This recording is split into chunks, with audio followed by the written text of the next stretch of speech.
We are coming to you live from, where are we?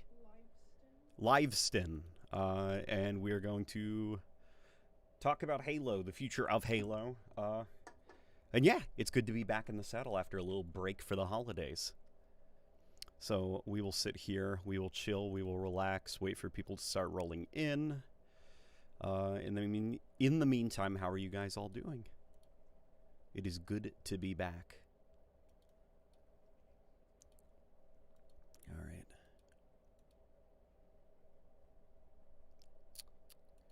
right. We've got Gavin Cooper, who says, let's go. We've got Project Reach, who says, Wasp? Wasp? Is that Wasp? I think that's short for Wasp. What happens next is I got no monies to give you, says Phil Swift. Dude, that's fine. Evidently, Microsoft doesn't have money to give 343 for Halo Infinite, so. I missed the Halo stream. What's the summary?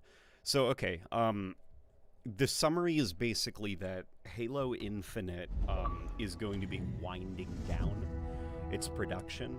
So you're not going to see an increase in production value, like more expensive seasons happening and like, oh my gosh, look at all this stuff. You're going to start seeing less stuff. The game's basically going into support mode as they work on what I've been saying for a while, the next Halo game.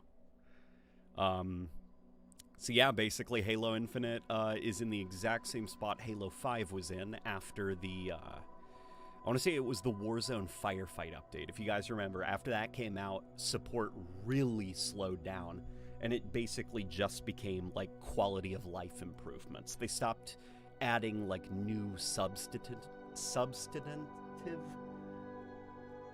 that's a word I can't say. Substantial, that's a better word. Substantial updates like new weapons and stuff like that, and they mostly focused on just like polishing up, cleaning up, smoothing up what's already there and making it more enjoyable for the player base. Let's discuss the future of Halo and what's next. All right. There we go. Posted that to X, formerly known as Twitter. With them dropping seasons like MCC, I'm assuming they're going to wind down just like MCC did. Yeah, basically. Halo Infinite is in sustain mode. So, let's check out that shop as usual. We still got the overpriced Flood stuff. Price hasn't changed, but that is to be expected. And that's okay. That sniper rifle is still 20 bucks. You know, I really want that Halo 3 sniper rifle, and I would gladly shell out 15 bucks for it. But as long as it stays at 20, there's not much I can do. But, okay. Multiplayer. We will do King of the Hill. Don't got much time. How you been, LNG, says Fate. Doing pretty well. Not gonna lie. Enjoyed my holidays. It's good to be back on that YouTube grind. Evolution of the Carbine should be up in the next couple of days.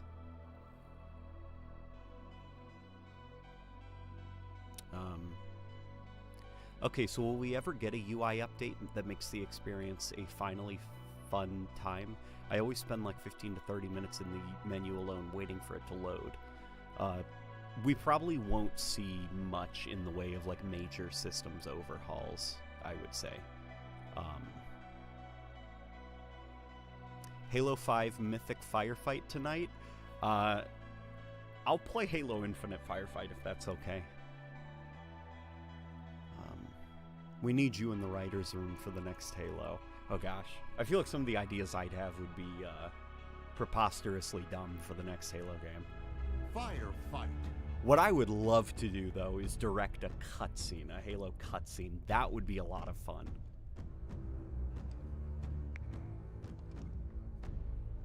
Carbine Evo, that's a great news. They remembered. Which is a shame, because with Season 5, I feel like they were just getting started. It really is kind of like a shame, right? Because with Season 5, they were more or less kind of like... incoming. I don't know, it's just the situation that 343 kind of like constantly finds themselves in, which is they release their game kind of like, you know, with holes in it that need to be plugged, and they spend the game's live service, or most of the game's like active DLC season, just kind of like getting the game up to snuff. And by that point, most of like their budget has kind of been exhausted just getting the game up to snuff. And, you know, by that point, like, years have passed and the player base is kind of like ready for something new. So they have no choice but to kind of like drop the game when it's arguably at its best. It's a big disappointment. Is Firefight cursed? This is the second game in a row now where support ends after Firefight is introduced. Firefight's not a cursed game mode, but it definitely is not a game mode that should be, like, I guess, like, as tough to make as 343 makes it. Because the only Halo game from 343 to ship with Firefight was Halo Wars 2, and that wasn't made by 343. And even that Firefight wasn't very good. It was kind of like a vehicle for the microtransactions.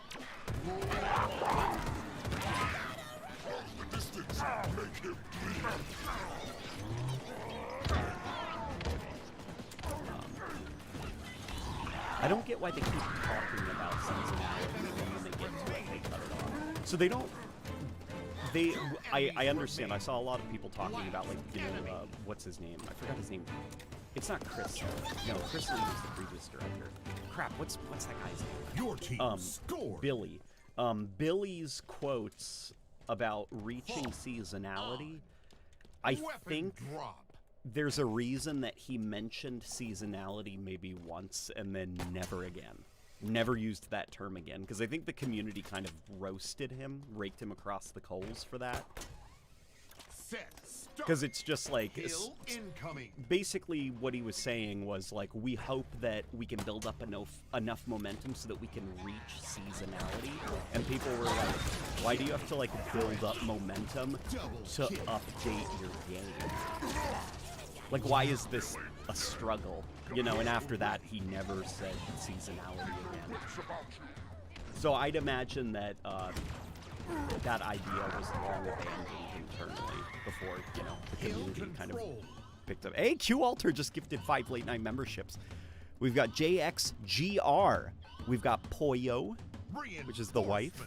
We've got Gavin Cooper, Daniel531, and Sundere Merc, I think. I hope I pronounced that right. Average QAlter W. Definitely, for sure. QAlter, it's good to see you. How was your holidays? How were your holidays? How were your holidays? Not used to speaking live. It's been too long. I had a pretty fantastic holiday break. Reinforcements. Who knows? Infinite has been trash ever since release. No. I wouldn't say. Running right. Infinite has been very dramatic since release. That's what I would say. But I would say right now the game is actually in a pretty great spot. Had a Halo weekend. Played some of my favorite games of all time. Halo Reach with my stepsister. We finished the campaign and played some Forge and Firefight. It was a fire week. That sounds awesome. That actually sounds really awesome. My voice is kind of low. Okay, how does my voice sound now? How's my voice sound now? Mr. Nowhere is here, who says, car just got put into the shop recently, so $2. Mr. Nowhere, don't worry about it, man. I just appreciate you being here as always. What happened to your car? I hope it's like something fixable. I hope it's not completely totaled. Thunderstorm. Okay. Weapon drop. Yeah, any of you guys right now who just got memberships from QAlter, feel free to make use of the wonderful emotes that the channel has awarded you. for your patronage. Heal incoming. And also, I have under me a bag of Christmas bulbs with various channel member names, and I'm going to do something fun with them.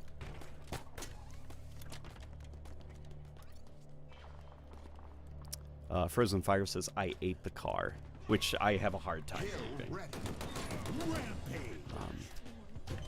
Do you think the time between Halo 5 and Infinite will be similar to Infinite in the next game? Probably. Probably, and that's just because of, like, it's just because of the way the games seem to be made nowadays.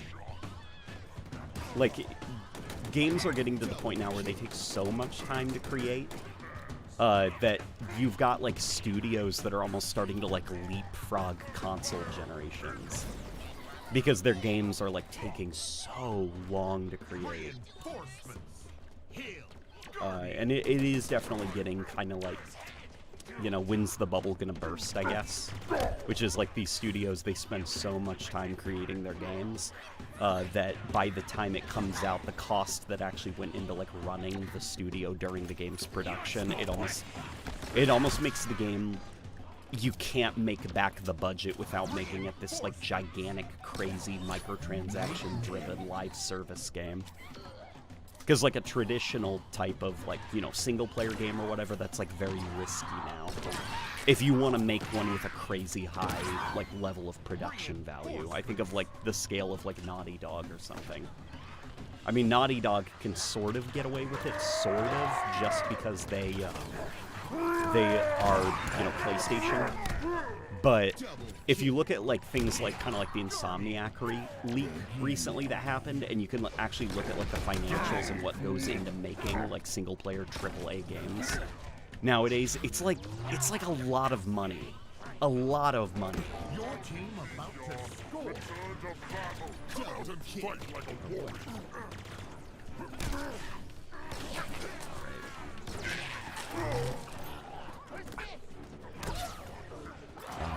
It doesn't have to be hard, just fast. Making games? Or the car? I'm really hoping to be able to play MCC crossplay between Xbox and PC with my lover, but it seems like that's not going to be the case anymore. Yeah, there's a lot of promises that were made about the MCC that I'm considering making a video about it. Which, you know, the problem is I don't want the video to snowball into something like, I guess, like toxic, kind of. But yeah, there are things that were promised that are quietly not coming to pass, and they ought to. Hill incoming. Last week I turtled a poor soul in Halo Wars 2 for 3 straight hours on the map. We had our match on. I missed doing that. Oh my gosh. I remember that. Oh wait, was that not me? That was a good time. It actually made me re-download Halo Wars 2 on the Xbox Series X and start a legendary playthrough of the campaigns. Halo Wars 2 is a pretty great game. Cutscenes are excellent in that game. And not just like the quality of the CGI, just in general, like the camera work, the pacing, the dialogue, everything's great. Just arrived. Never saw 343 say anything about winding down Infinite support or going into sustain mode. All I heard was they were them dropping seasons for updates. Yeah, basically for Halo, a couple weeks ago, Sketch said that the team internally was working on new projects. They're hiring for the Unreal Engine, which back during Pierre's takeover, there were a lot of talks internally about gearing up for the next Halo game being in the Unreal Engine, just to make it easier for contractors to contribute to the game with less of an onboarding process. Your team about to score. Yeah, that seems to be the direction now that they're going in, is that, like, going forward, Halo Infinite will be kind of treated more like how Halo 5 was treated after Firefight was included, where it's mostly just, like, quality of life updates going forward. Like, from what I understand, even, like, meaningful sandbox editions right now are very difficult for them to do, because the actual, like, the team, the sustain team that works on Halo Infinite now, there aren't enough resources to even like animate things. Not my armor. So it's like, unless the thing was already well into production, you're not gonna see them like gear up to create a new weapon for the multiplayer. And what will be added, probably, in terms of weaponry, will be something that is profitable and monetizable.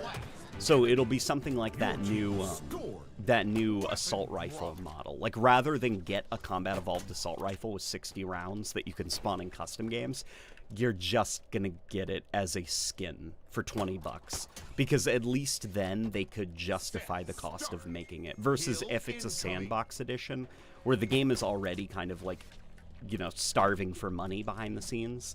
Like, they just can't justify like blowing money on something that won't see a return on their investment right now. So it's the way a buddy of mine who is not working there anymore, he described it as Halo Infinite for the foreseeable future will probably just be like quality of life updates and the game where you play a lot of really good Forge content and spend money on microtransactions. Because that's unfortunately all the resources they really have.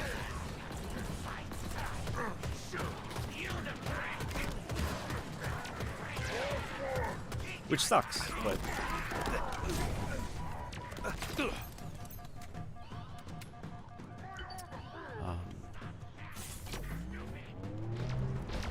Oni bus is the best bus. Yeah, it is. For sure. The Oni bus. I'm surprised that we haven't answered this. What is your favorite Halo bus? This is for LNG and Poyo. What's our favorite bus from the various Halo games? Well, she has downloaded the MCC to her Steam Deck. And so she is going to be playing through all the Halo games with me. Which she got her Steam Deck for her birthday.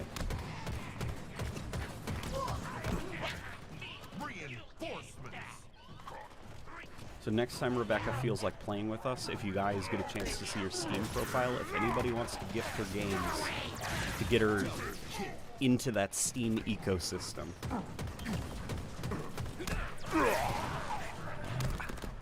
Personally, I really hope we get the Magnum and Classic Shotgun before they move on. We're not. We have a better luck of seeing those in the next Halo game right now.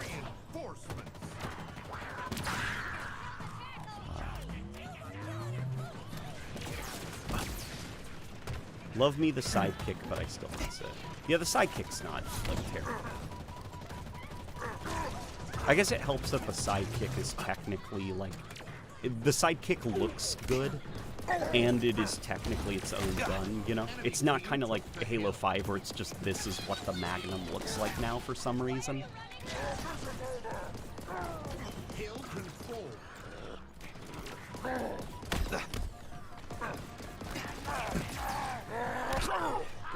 Here we go. There we go. That was a close call.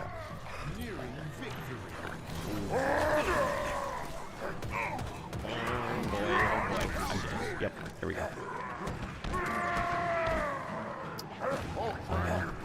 Oh, Rebecca just dropped her Steam in the chat. Yeah, it's down there, guys. Yeah, what are the chances that we get Halo Wars 2 on Steam? Oh gosh, no. Very, very little. If I remember right, the story about why that never came out on Steam, Halo Wars 2, was because of annoying internal politics at Microsoft and Xbox. Like, it was between the store, Windows Store, and Xbox Games Division, or whatever they were called at the time. But basically, there was, like... They had caught wind on plans to bring MCC to Steam. And so they were, like, angry, basically, that they were kind of being quietly given up on by Microsoft. That, like, the Windows Store was kind of on its way out, and they were just going to be releasing games on Steam going forward. So they did a lot of, like, annoying stuff behind the scenes that basically ensured that it would be almost impossible for them to get their Steam version of Halo Wars 2 out, which they did have and were prepared to do, but then they were kind of blocked by the store people.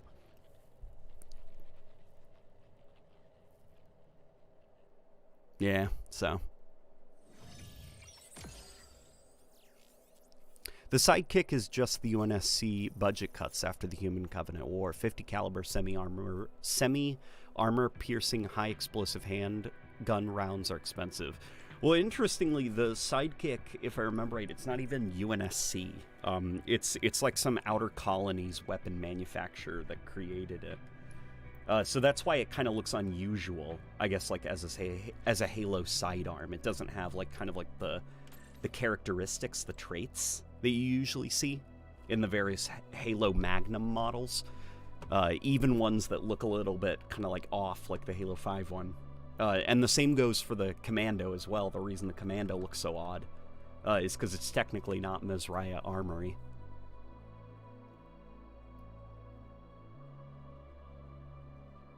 Do you think that our paid Spartans will carry into the next game? Unfortunately not. I don't think so. It would be awesome if that was the case, but they're going to a completely different game engine. It would be one thing, I guess, if it was kind of like what Warzone is doing, where Warzone, like all those various Call of Duty games and the Call of Duty app run on the exact same engine, so content is easily transferable. But in the case of Halo, they're jumping to a completely different engine. So it would take an extreme amount of work to set up like all of these characters that you're seeing, all the effects, all the coatings, textures, materials, and stuff, and get them compatible with the next engine. As well as trying to like figure out even what the business model of the next Halo game is going to be, and if it's even going to be similar to this one. So they're probably just going to start from scratch with the next Halo game's business model and figure out something different. I'll wait until we get a definitive dev answer. Still, it's annoying. I'll need to get another game instead of multiple campaigns on the one download. Yeah, this is like their second time doing this. Because Halo 5, they also wanted to be kind of like it was going to have like campaign DLC and stuff. But then, you know, 343 happened, I guess.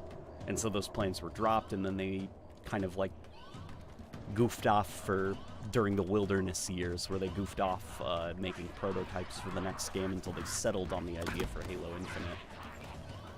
And now with Halo Infinite, they're just kind of like, you know, it's so many game directors and heads have like come and gone now that original vision of the game being a platform for the future, like the guys who came up with those ideas and built the systems for them, they have not worked at 343 in years now.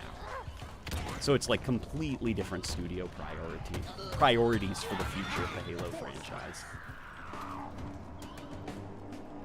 Judson Watkins, I'm hoping the next game will come out with everything, with all game modes and features. Never trusted 343 since they took over Halo Reach, and I was right.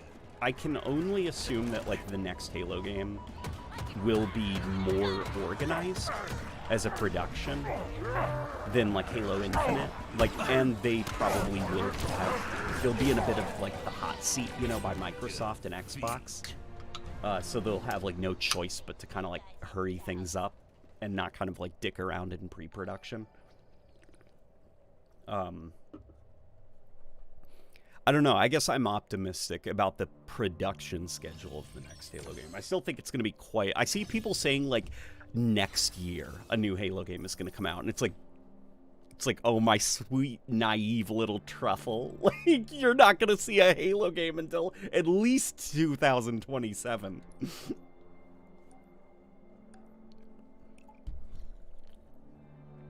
With the way modern games, game development is, like, if they were able to get a AAA video game with a lot of content, production value, polish, and like next generation graphics done in about 2 years, then they've made some kind of pact with a demon. Because that's, like, impossible. Ugh. We've got Kartos who says, hey, are you planning the Baldur's Gate 3 stream with Rebecca or Halo Boys for any time in the future? Also, idea for a Halo game. Halo game, Ghost Recon, with ODSTs versus innies. I don't think we're planning a stream anytime in the future. Probably planning to play more Halo, I think, with the boys maybe this year. See if I can play with, like, Luke on a stream.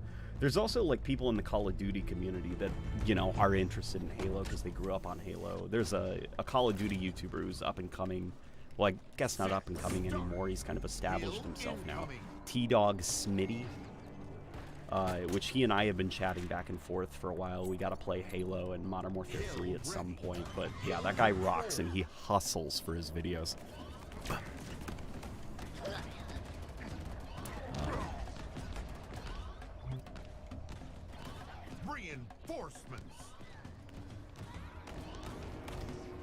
The demonic deal would be worth it, right? Well, probably for selfish reasons, but I'm not sure if I could be comfortable knowing that, like, a studio of 500 people doomed their souls to eternal damnation so that I could have a fun Halo game to play for a few years. What you been up to the past month, LNG? Oh, God. Helping a family member move. Enjoying the holidays, Rebecca's birthday, relaxing, just kind of being, you know? And now it's about that time that we're all back to work and the next year starts. How about you? Your team about to score. Will the next Halo even release on the Series X? Gosh, that's a great question. I mean, I assume it will release on the Series X. Like, it has to. But will it be, like... Will it be kind of like... I think it'll be a next-gen game that also releases on the Series X, kind of like how Halo Infinite did. Just because games are a lot more scalable now, so that's, like, realistic. And to be fair, I feel like Halo would be in a lot better of a position releasing on, like, Xbox Series X and the next generation of Xbox than what Halo Infinite had to go through, which is releasing on the frickin' Xbox One from the year of our Lord 2013. Helping 343 stick with the created and Zeta Halo narrative instead of knee-jerking elsewhere to appease the loud kids who demanded story reboots every game. Yeah, I doubt that they're going to, like... I doubt that they're going to drop the created stuff. I mean, what is going to be kind of interesting is this is going to be a completely different writer's room. Like, completely top to bottom. It's not going to be kind of like Halo 4 to Halo 5 to Halo Infinite, where you at least had some people there that were around during the whole thing. Like, it's going to be almost like a Halo Wars 2 situation.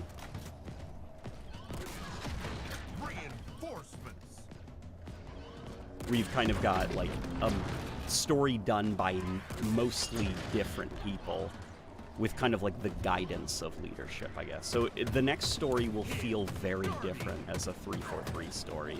It won't have, like, the typical hallmarks, I guess, of 343's run on Halo.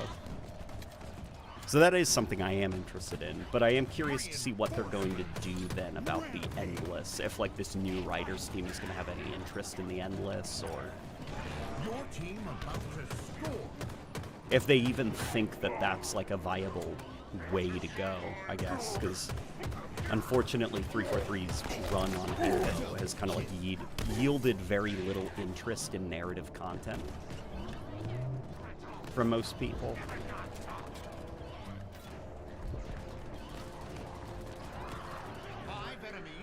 No more official Halo stories. Do crossovers. That would be fun. What I'd like them to do is, like, a prequel. Is a prequel or a story in the Halo universe. Not necessarily, like, the universe, like, Weapon drop. chill, I guess, for a little bit with the, like, universe galaxy-ending stories. Have something that's a little bit more, like, kind of, like, grounded and, I guess, down to earth. Not grounded, but, you know. Set Less of, like, start. the ancient lies of the Forerunners are exposed again. Once again, we're doing this. So I guess if the Endless do come back, I hope that they're portrayed with, like, a little bit more, I guess, like, grounded, like, less space magic, I guess.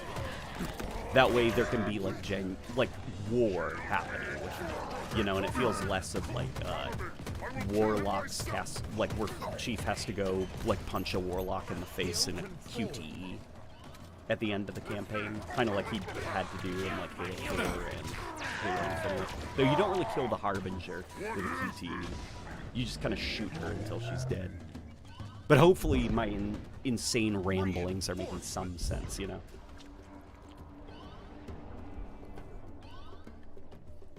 I want the next Halo game to have more militaristic stakes than, like, fantastical, like, universe-spanning ramifications and rethinking everything we know about what Halo is.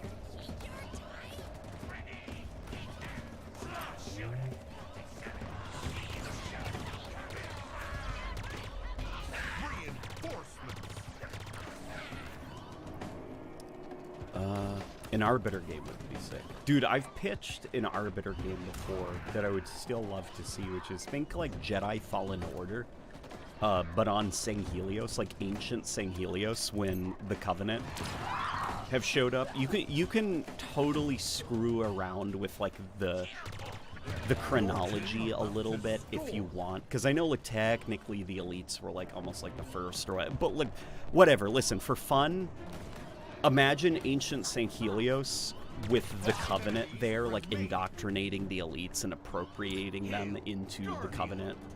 And you're kind of, like, the last of the, like, native Arbiters who, like, carry on the Elite traditions and stuff, and you're seeing, like, your homeworld around you start to be converted into just, like, another machine of war for the Covenant Empire. And it's like a Souls-like game where you've got your energy sword, you know, and you've got, like, the ancient silver Arbiter armor, and your enemies, the way that you know that you have to attack them is they're wearing, like, the Covenant combat harnesses, even though they're Elites and, like, stuff. And you could have, like, hunters as bigger boss-type, Souls-like boss-type enemies and stuff. You could have grunts as quick, cheap death moments like those Souls games have. Just, like, fun stuff like that. I'd freaking love to see stuff like that. Suicide grunts, specifically. You think Halo Wars characters are going to come into the next game with the Spirit of Fire coming to help crash the Infinity Marine and Chief with Jerome? I would love to see that happen, but unfortunately the problem is that, like,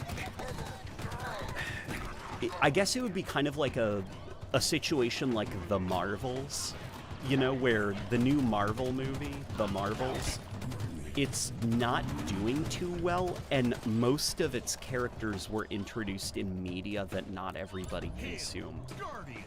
So it would be kind of like the big reveal of, like, oh my god, the Spirit of Fire is here. And then most people who didn't play Halo Wars 2, which is a lot of people, Halo Wars 2 didn't sell very well, they'll just be like, who? Why do I care? Why is this a selling point to me, basically? I feel PvE gameplay is in a good place. I hope they can refine it with the likes of proper stealth mechanics a la CE while avoiding some Halo 2 and 3-isms. I would freaking love for, like, a big, heavy focus on stealth to come back. Not that, like, Halo has the most complicated stealth mechanics in the genre, but Combat Evolved did so well with what it did have. And I'm so depressed that, like, stealth took a major backseat. The only other game I can think of that even spit within the direction of stealth was ODST.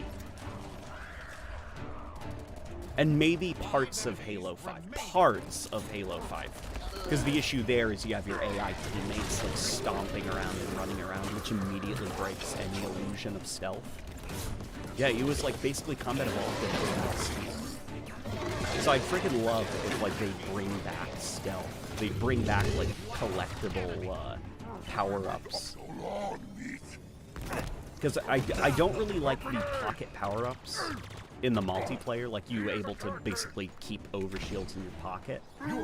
I kind of prefer it being something controlled and instantly activating. But for campaign purposes, I'd freaking love if they'd bring back active camo as like a power-up like Combat Evolved, and let you kind of like multiplayer keep it in your pocket. It would enable excuse me. It would enable stealth quite a lot. The wife is laughing in the background. I am drinking carbonated water. So there will be plenty more where that comes from.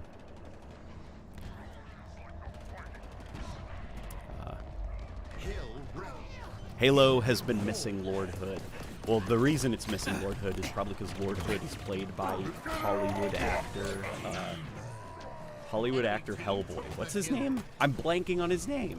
Everybody knows who he is.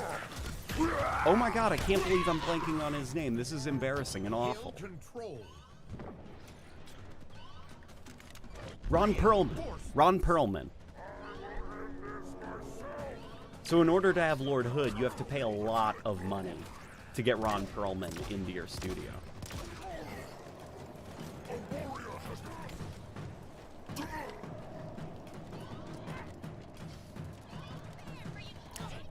Reintroduce the Spirit of Fire into the universe.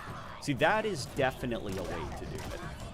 Which is kind of like played down there. Like, almost, yeah, treat them kind of like a new force. Like, introduce audiences to the Spirit of Fire.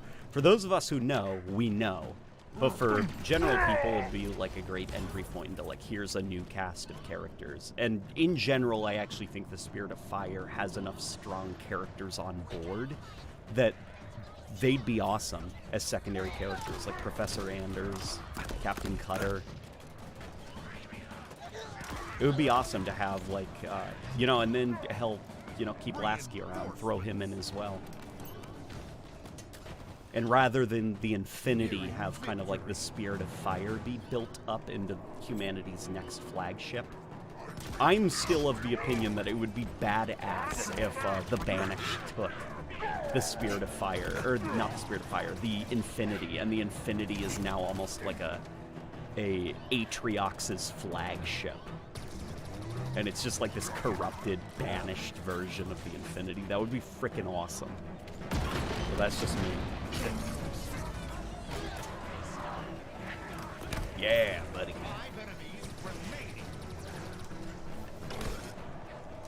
Ravager, dog as well. Enemies remain. Last enemy.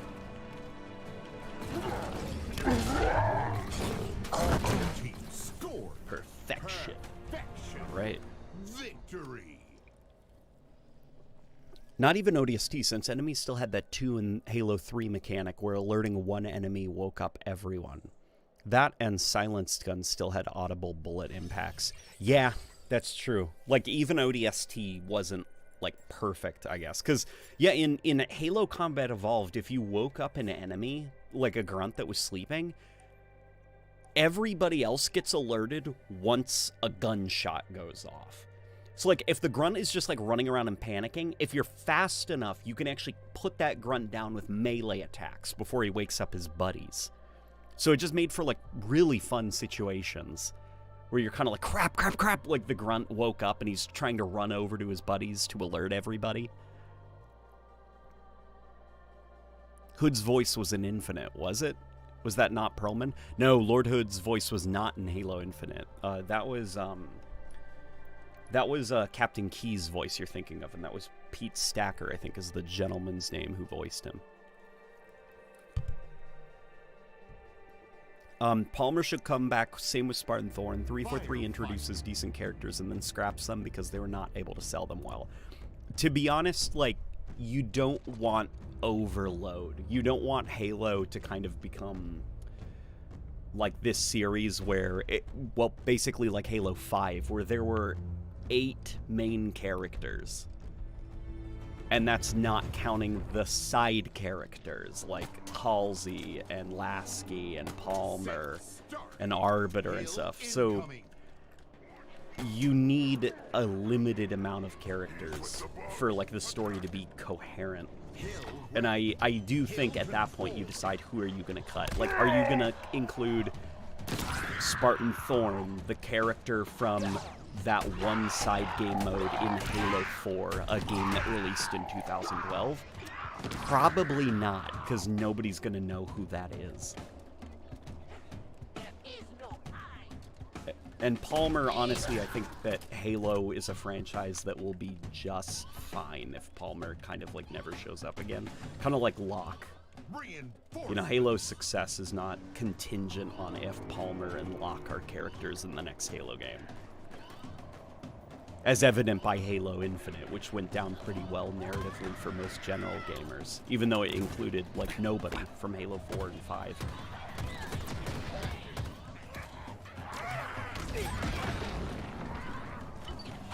The pilot is somebody I'd be more interested in seeing.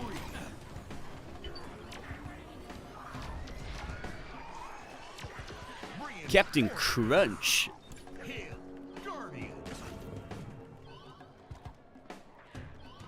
A small cameo could suffice. Small cameos could always suffice. Lord Hood's supremacy. Even Lord Hood, I don't think is like necessary for the future. Like, the franchise isn't gonna like be doomed to failure because they didn't have Lord Hood in it, you know? I mean, Lord Hood's name is hilarious, and the fact that he's voiced by Ron Perlman is awesome, but enough time has passed now, and Lord Hood, nothing has been done with him since, that it's kind of like Lord Hood has now become a character that doesn't really matter that much to Halo.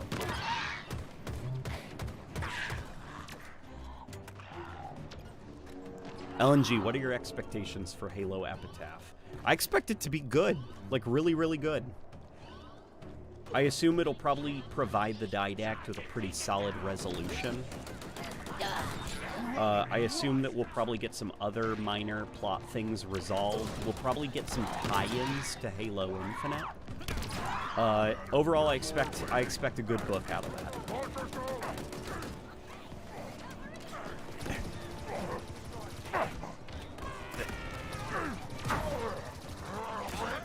Wow. Okay. That brute chieftain is done.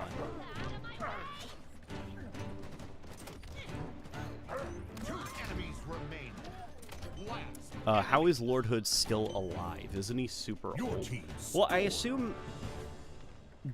Well, like, old people don't just drop dead immediately, you know? Like, there are people that look like Lord Hood in the real world that go on to live many more years. I don't think Lord Hood is, like, on his deathbed.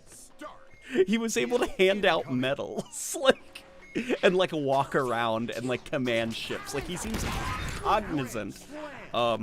He seems able-bodied. I'd be asking the same question if, like, Lord Hood was, like, wheeled out in an iron lung, you know?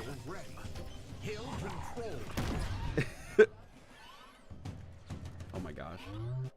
The game was lagging so much. Did you see that? He's, like, really old. People always want the Spirit of Fire to come back. Here's a bold alternative that could allow other legacy characters to make a return. The Pillar of Autumn 2. Dude, that would be freaking awesome. Yeah, if you want Lord Hood to come back, you know, Master Chief, we're commissioning a new ship. I'm assigning you to it. What's her name, sir? She's called the Pillar of Autumn. And then you can blast all sorts of various Halo Combat Evolved musical cues as you do the beauty shots of the new Pillar of Autumn. Grand slam. Boogeyman. Double kill. Triple kill. Reinforcements. Random side question, why are you playing on controller? Because believe it or not, this is not actually PC. This is Xbox Series S gameplay. That's why ray tracing is off, and that's why it looks a little bit fuzzy. Just a little bit on the fuzzy side. Thoughts on the new networking model for Infinite? It's good. It's really good. There's a couple of quirks, but it feels very solid. And I'm excited that they're not just immediately implementing it, that they're going to see if they can iron out those quirks.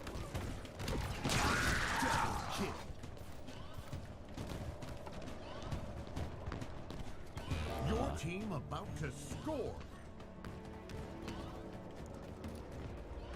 Pretty mixed with the direction Infinite is going. The game has been doing so well with each update, yet it still feels incomplete with the live service. Yeah, let's be honest, Halo Infinite never had a live service. It was just kind of like finishing the game. Which is, that's what Halo 5 was as well. Which was, there wasn't really a live service, it was just finishing the game. So us Halo fans, we've been here before. We're used to this, unfortunately. We can just hope that this time it was painful enough that kind of like the lesson has been learned now. Because something tells me with Halo 5, I guess like the lesson wasn't as painful, or it wasn't painful enough. But now I think like just how badly the studio and the game struggled post-launch, that now they're kind of like going to be forced into a position where they really can't afford to release another unfinished game. And I think that's part of why Microsoft was hell-bent on restructuring 343, because they clearly didn't like trust the current leadership to be able to learn the correct lessons. Hill ready. Enemy team took the hill. Double kill. Hey, QAlter just gifted in membership to Volks. Yeah, Volks, go crazy with your new emotes, buddy. Welcome to the channel. No joke, the ship is already canon. Post-war, the UNSC commissioned the Autumn-class cruiser. Halcyons with the Pillar of Autumn's Operation Red Flag modifications. That's cool. So is, like, the Pillar of Autumn considered almost like an iconic ship within Halo lore? Like, outside of the Halo community, does, like, the Halo universe recognize kind of, like, the Pillar of Autumn as kind of, like, this really historically important flagship? Or I guess not flagship, because, it's past tense now, but... It was painful because Halo Infinite had actually promised to be the best in the series. Yeah, but... Unfortunately, things turned out a different way. But hey, what we have now is just a pretty solid Halo game. It may not be the best in the series, but it's still a pretty solid Halo game. And Halo games happen to be pretty good, so even one that isn't the best is still great.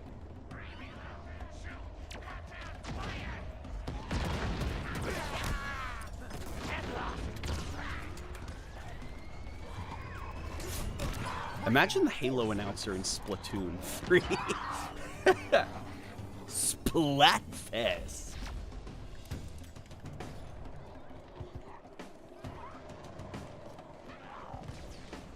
I'm just picturing, like, Salmon Run with his voice. Wave 1. Salmon incoming.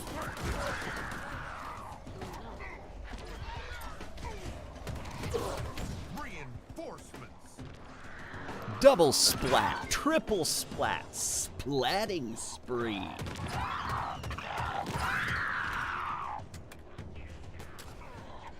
It's 343's best Halo, to be honest, and that says a lot if you know the behind-the-scenes development.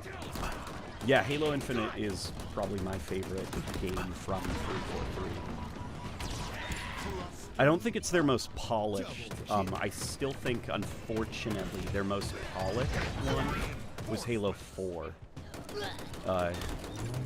from 2012, and that's Your depressing. team about to But in terms of like likability, I think Halo Infinite is their most likable game.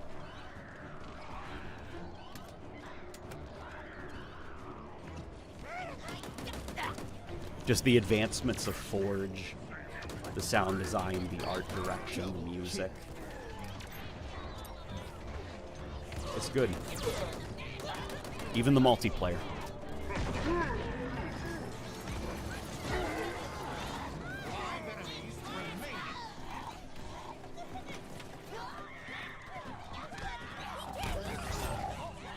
The next Halo game needs to be called Halo 7, nothing else.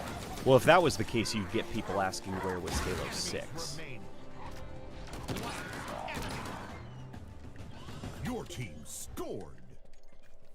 Weapon drop. Yeah, the next Halo game, I'm theorizing it's just going to be called Halo, in all caps.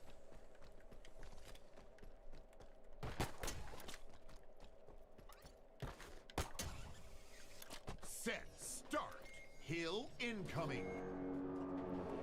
The next Halo game should not be open world, but rather Dishonored style levels with multiple paths and varied outcomes. To be honest, I'd rather it just have kind of like Halo levels.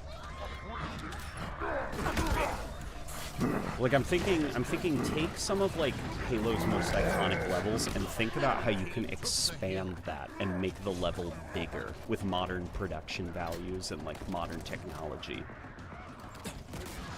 That's at least what I would do.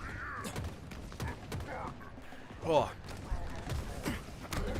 But I'm also not in charge of the next Halo game, so what I'd imagine they're probably going to do instead is, in order to try to like appeal to a broader audience, as well as make a game that is more profitable, you know, unless like we dumped $500 million on a single-player game that just isn't going to make a lot of money.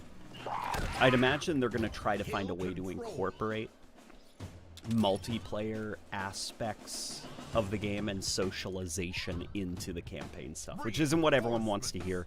It's certainly not what I would do with the Halo franchise, but that's what I'm fully expecting they're probably going to do. Maybe not in the exact same way as Destiny, but I'm thinking like a replayable, monetizable content.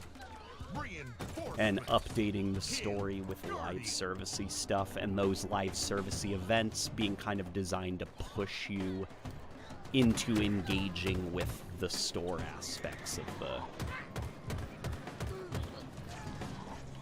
Because if the next game's goal is to be a live service, that is the way to do a successful live service. That's the way Call of Duty and Fortnite and Apex Legends do it. So if Halo wants to be successful as a live service game, it's probably going to go that route. Again, that's not me advocating for it. That's just me saying, now, if I wanted to make a greedy live service game, and I'm not, this is what I would do because it's clearly working for the competition. Maybe not for the players who are frustrated, but for the fat cats, the suits, Mr. Moneybags. They seem to be rolling in the dough.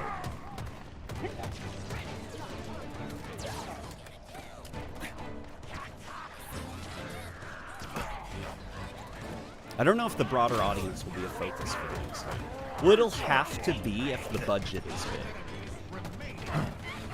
And just, like, for the sake of, like, brand expansion. They're not going to appeal to just Halo fans for the next Halo game. That's not financially feasible. You know, it's the little things. Like, you think of, throughout the Halo series' long run, things kind of like Halo Reach's night vision.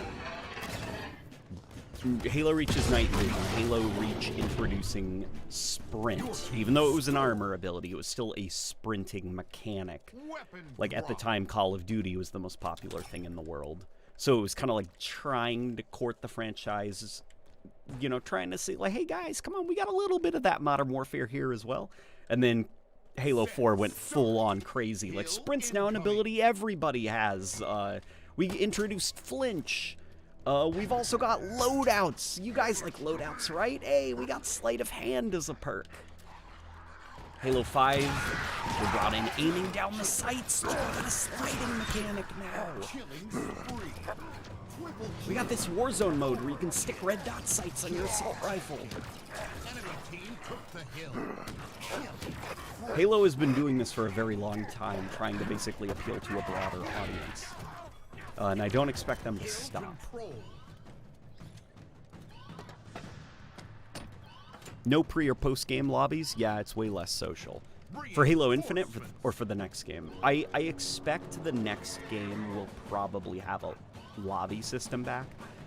But part of the reason Halo Infinite did not... I think some of this has to do with just, like, poor, you know, UI design as well as, like, engine limitations and bad planning.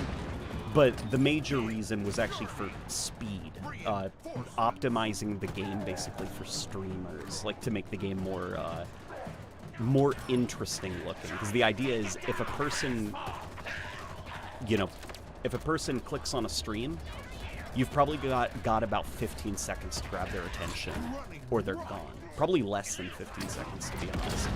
So what you do is you make it so that matchmaking is like boom, boom, boom. Like get them into games fast. Like when they're not matchmaking, they're in the armory customizing their Spartans.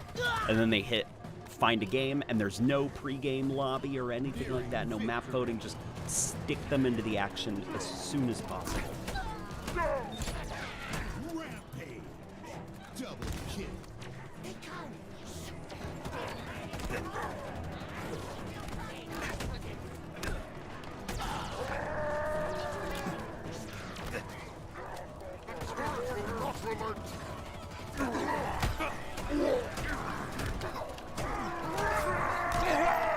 Oh my gosh. Alright. Hey, go away, go back to the hill. He's coming. Okay, I got him.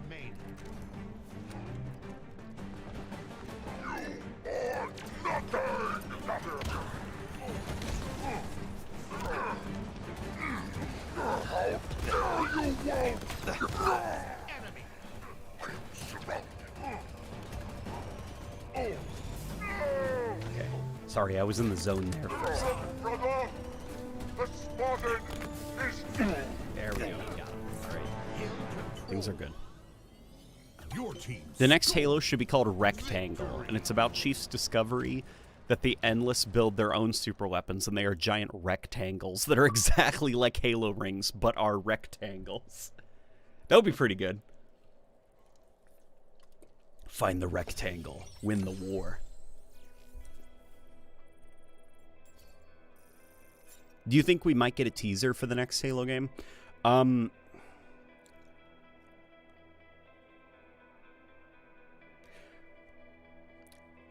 Maybe no, I'm not thinking we're going to get one this year.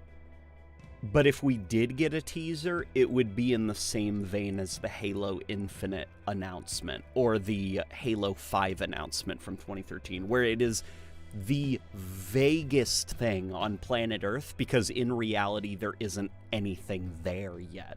It's more of a trailer for other game developers. It's basically like a we're hiring. That's what that 2013 ad was, and that's what the Halo Infinite 2018 reveal was. It was a basically we're hiring. Oof. Excuse me. Pretty much. Heck, the first Autumn class built was named Pillar of Autumn 2, so yeah, you could easily shove legacy characters on it and send it to Zeta Halo. Oh, like having almost like a repeat exactly. I don't think the next Halo game is going to take place on a Halo ring, to be honest. Maybe. I don't know. It depends, I guess, like the direction that they go in, like what their key takeaways are from. God, I'd love to be a fly on the wall over at 343 and know like what management is thinking, like what their research has shown, kind of about Halo Infinite's reception. You know, because they do analyze this kind of stuff. Like, for example, Discover Hope that trailer, their analysis of that trailer basically told them that the only people that Discover Hope activated was Halo fans. Outside of the Halo audience, nobody cared about Discover Hope because it was Halo stuff. It was a lot of like nostalgic callbacks to Halo. You know, the Marty O'Donnell pianos when the pilot saw Chief in space. The sound effects for Chief's energy shields coming online, the design of Chief, like all of that was for the Halo fans. But for somebody who's never played Halo before, they won't understand why, like, you know, it just seemed like a cutscene, basically. So they do analyze that stuff, and they really, really, really pick it apart. And I'd be curious to see what their takeaways are for Halo Infinite's campaign and where the story should go next. Like if a Halo ring is the most interesting destination, which it is. A Halo ring's really cool, but Enemy team took the hill. Rampage. Hill control.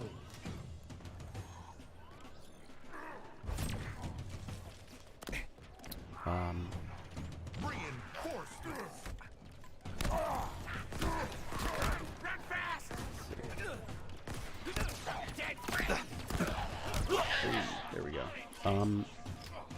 Sorry, hang on. Give me a second. There's like a lot of players that are starting to go down. I see an interesting question there, but here we go. Oh, do you think we'll get to see Master Cheeks beat an elderly prophet in his floating chair to death in Halo Season 2? Oh, yeah. Well, have you seen the way, like, they're marketing Halo Infinite Season 2 by trashing not Halo Infinite. They're trashing Halo Season 1, basically, as a form of marketing for Halo Season 2. Pablo Schreiber's, like, one of his quotes is, like, to be frank, the dialogue is just better. The new showrunner writes better dialogue. It's, like, stuff where it's like, jeez. Which, I mean, we'll see if that's true, but, like, that's usually, like, I guess, like, straight up dissing the previous work, the previous director. Like, that's usually not a thing that happens in Hollywood. Even with, like, bad productions, people try to be, like, cordial and, like, respectful and stuff. So, do you think 343 will change the systems behind Ranked and create a better matchmaking system for players, specifically regarding the hidden matchmaking ranking or player ranks? To be honest, I don't think so, as long as the data shows that it's retaining players better than, you know, just straight up having, like a kind of, like, you know, something more like Halo 2, I guess. Like, part of the reason they keep insisting on keeping this, like, skill-based matchmaking system is because they have data that shows that it causes people to log in more.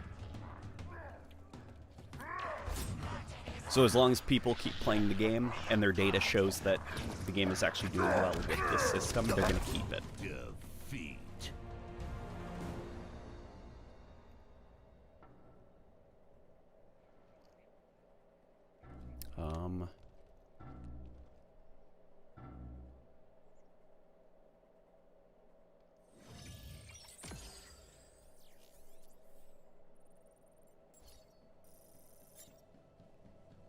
LNG, what are your favorite books from the Forerunner trilogy? Oh gosh, it's got to be the first book, I think. Definitely the first book.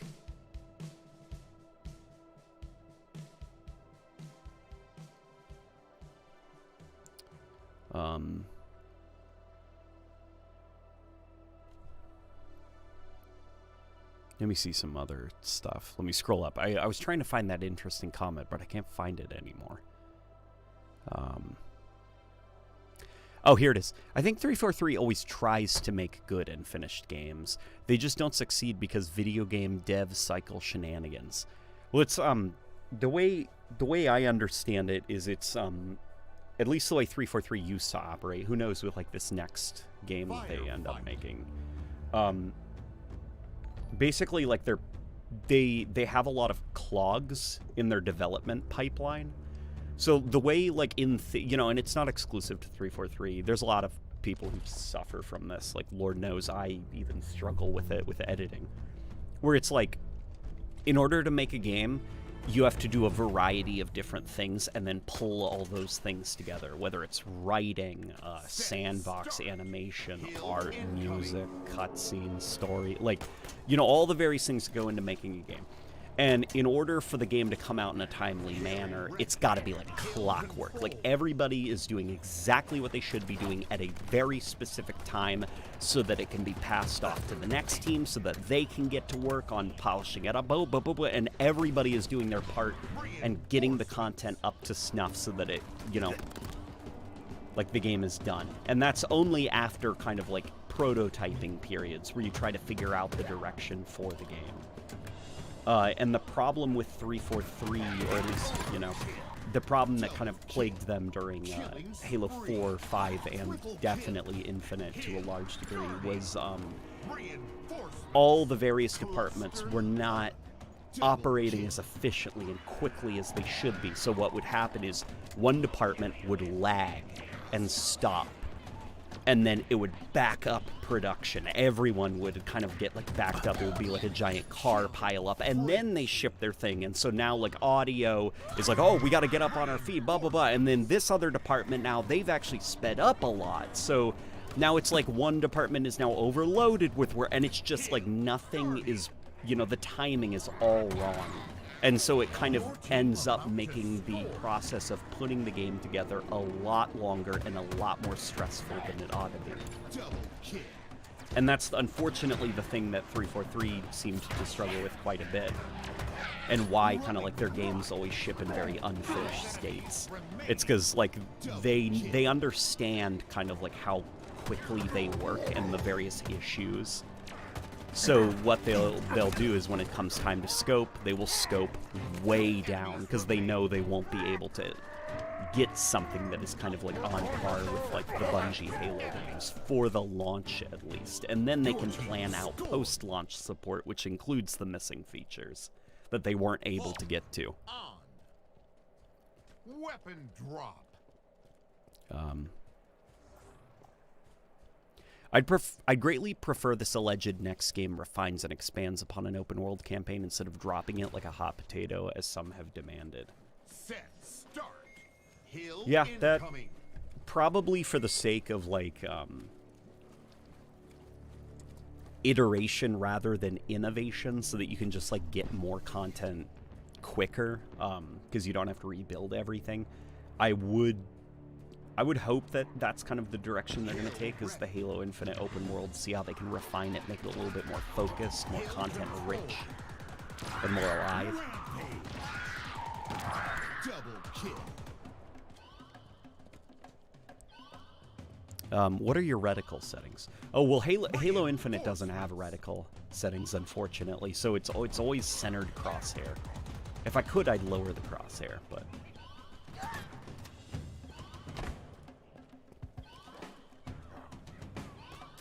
Pink Guy. Yes, we are. Says Q Alter. Hill Guardian. LNG, what is your favorite 343 Halo game? Easily Halo Infinite. Like, almost, like, instinctively.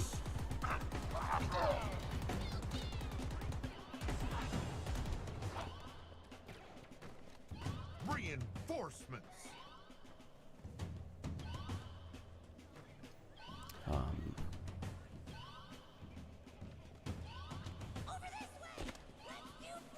Next Halo game is going to be a direct sequel. Well, it'll be a direct sequel in the same way that, like, every game after Halo 3 was a direct sequel. Will it be consistent? That'll be a different story. And I don't expect the next Halo game to be quite as consistent. I do think that they're going to try reinventing the wheel for the next Halo game, unfortunately. Like, so this is my personal fear. I hope that I'm wrong. I really hope that I'm wrong. Okay, but the way that, like, pencil pushers and, like, the fat suits, the way that they think, I am anticipating them to see the declining player base and the inability to hold the player base as it's a problem with the Halo formula. And not that the game released unfinished. And so what they're probably going to do is they're probably going to think, well, how can we make Halo more accessible? How can we reach a wider audience? What about Halo isn't appealing to modern audiences anymore? What can we change? What can we tweak? Which they already did a lot of for Halo 5, or for Halo 4, 5, and Infinite. So the next Halo game I'm expecting to be very different.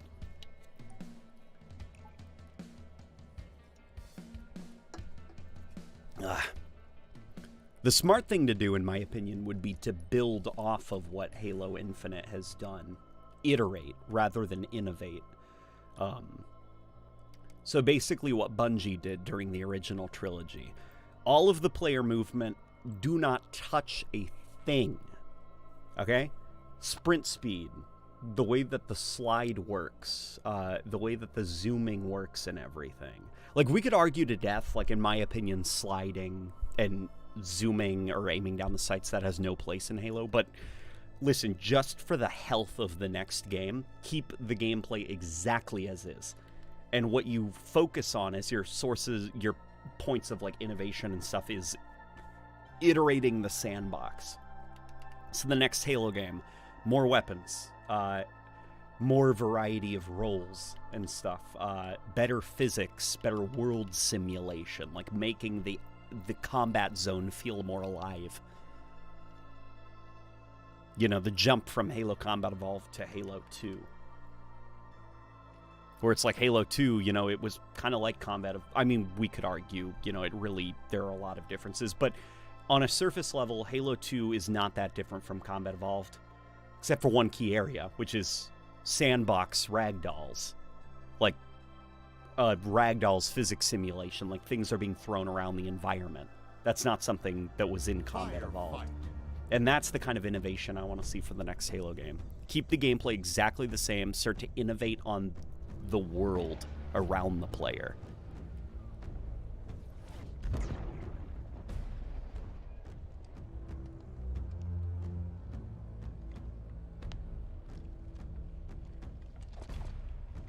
I'm sorry, but no, don't keep the gameplay exactly the same. Infinite is mid. Make it a mix of 3 and Reach.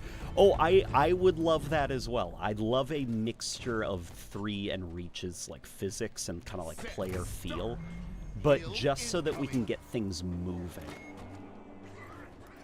You know, so that we're not, like, kind of like the Halo 5 period where it was kind of like people arguing about what is better, Halo 5's gameplay, classic Halo's gameplay, like, and it gets to this point, you know, for Halo Infinite where a lot of time was spent trying to figure out how to make both sides happy, which ultimately ended up with the gameplay that Halo Infinite has. Like, Halo Infinite, there's enough small tweaks that you can make. And I think you can make those via innovating things around the player. So, like, okay, there's things that are missing from Halo Infinite that bother me. Grenade jumping, player collision. All of those things are physics related. You could bring those back if you focus more on physics and world simulation and stuff. As far as, like, sprinting, sprint speed, player movement and stuff, I mean, maybe slow down that strafe a tad, because Halo Infinite has a nasty strafe that makes it hard to hit players sometimes. But other than that, I feel like Halo Infinite's core gameplay is enough of a middle ground that it's like, if we could just pause it here and start to focus on the areas outside of the core gameplay, I would be happy. Your team about to score.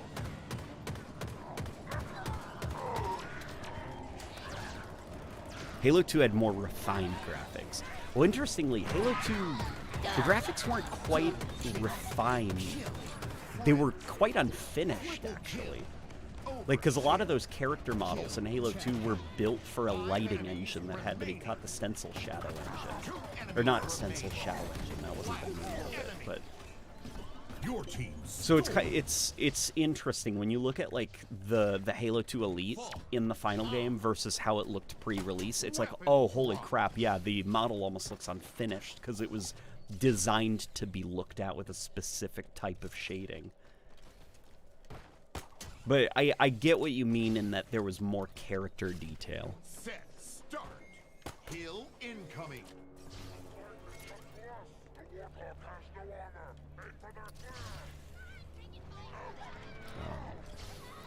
I'm just glad the next Halo game has been in development for 2 years already. Oh. Oh. You think it's been in development for 2 Hill years. ready. Enemy team took the hill. Hill control.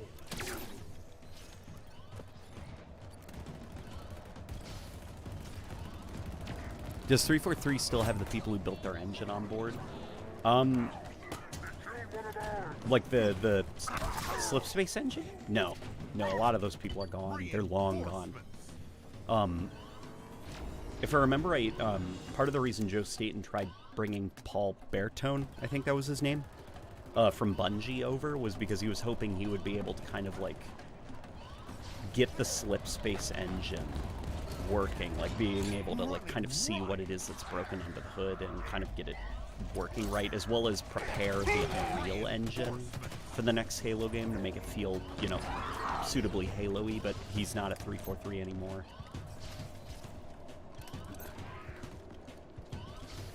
That being said, internally, they are putting a huge focus on making sure that the next Halo game feels like Halo.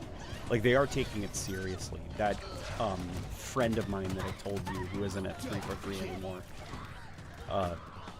that friend did say that Pierre would say in team calls, like, that it is very important that they make sure that even though it is a new engine, that they are making sure to get the small details right, so that it does feel like a Halo. Double kill. Triple kill. Overkill.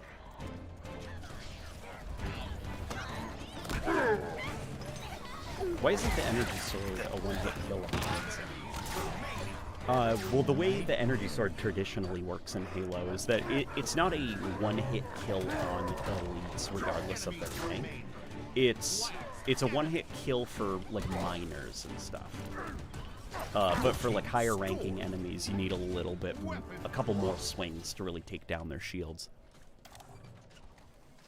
Regarding PvE, I've had ideas for a sort of universal Covey species ranking scheme that emphasizes unique roles and ease of recognition. Like to hear? Yeah, sure, shoot. I think you might have mentioned this before. In the past, I mean.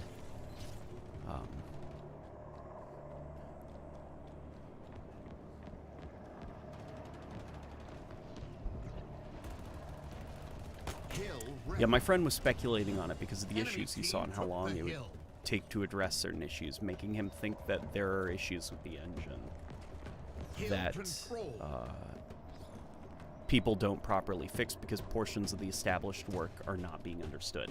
That is absolutely the case. Like, part of the reason that the Phantoms in Halo Infinite are very, like, think of, like, the jump from, like, think of, like, Halo Reach, the way Phantoms would, like, smoothly glide in and drop off enemies, and now think of Halo Infinite, the way, like, Phantoms will, like, turn, you know, diagonally in the air, and there's very little, like, flow, or, like, they don't glide anymore. You can almost see the pathing nodes. Part of the reason for that is because the engineer who designed the pathing system for the drop ships back during Halo 5, he's long gone, and nobody at the studio truly understood how that system worked because it wasn't documented very well. So for Halo Infinite, they almost had to like find hacked solutions, like workarounds. It's almost like in Premiere Pro when I'm editing a video and I want to do a really cool technique, but I don't know the industry standard way of doing it, so I find a really complicated solution by doing a bunch of random, unrelated things that eventually lead to that cut that I was looking for. When the easier solution probably would have just been to, you know, use the tool that's already there, but I didn't know the tool was there. there was nobody there to tell me I could have just done it.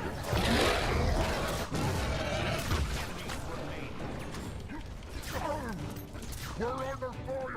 Explosive! The Brute Chieftains in the Halo show, the Brute Chieftains, at least on the poster for Halo Season 2, they look a lot like the Vanished ones, don't they? I just realized the back of that Brute Chieftain. I was like, that looks familiar, and then it's like, oh my god. Huh, okay, I'm gonna have to look at that poster again. Set, start! Hill incoming!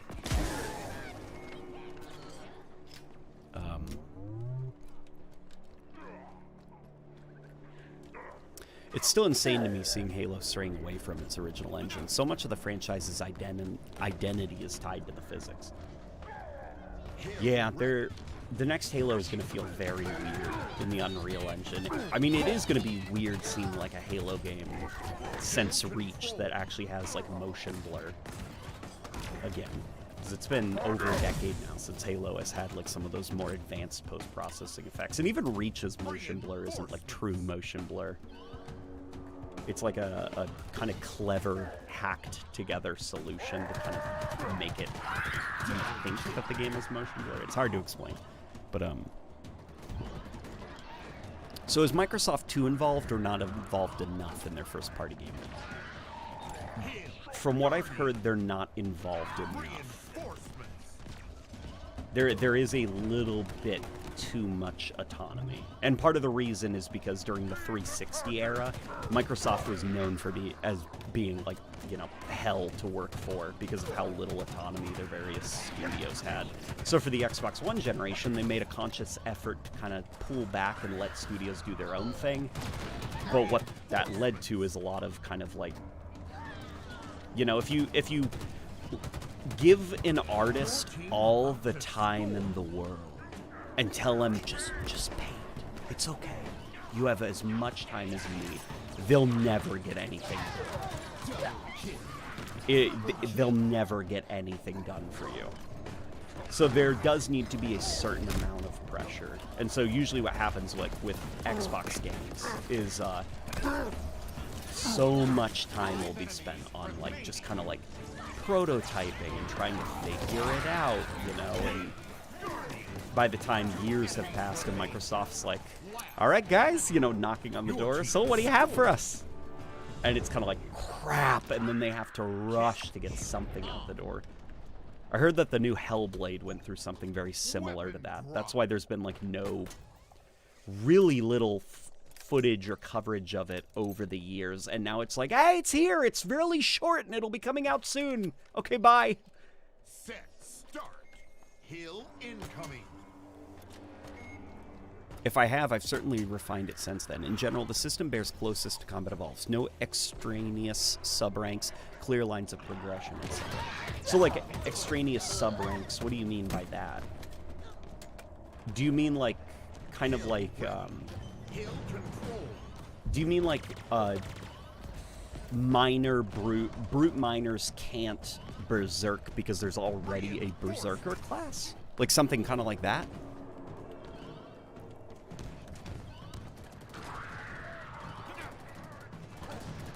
Nobody has any clue what the next core is. Not even the leaker I chat with does.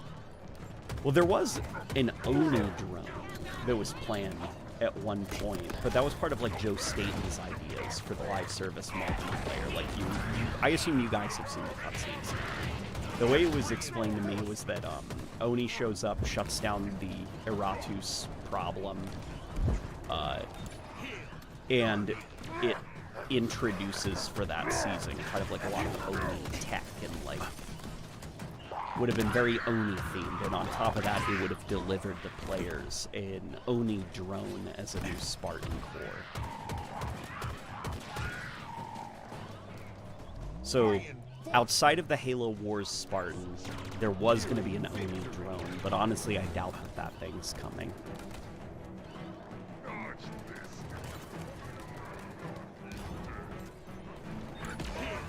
A Halo show in the Clone Wars art style, Fox.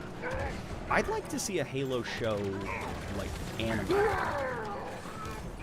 Like, I'd like to see something like that. I think that an anime for Halo would look better, I guess, than that, like, Clone Wars look. Just because that fits the Halo aesthetic a little bit more. That's just me, though.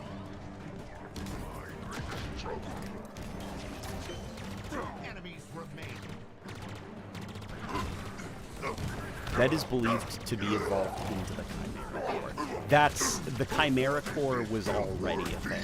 Just like, you go from like a robotic-ass robot to Chimera, which Chimera, even just like foundationally, is not a robot. It's designed more to be kind of like, it's almost like if the inside of the human body was like the inside of a computer. Like they're very, very different. They started from two very different points in production. The Oni core was supposed to just be the Oni core, and if it's not coming, then it's been scrapped. It hasn't like evolved into a completely different art style with a completely different character model and aesthetic and set of cosmetics, you know.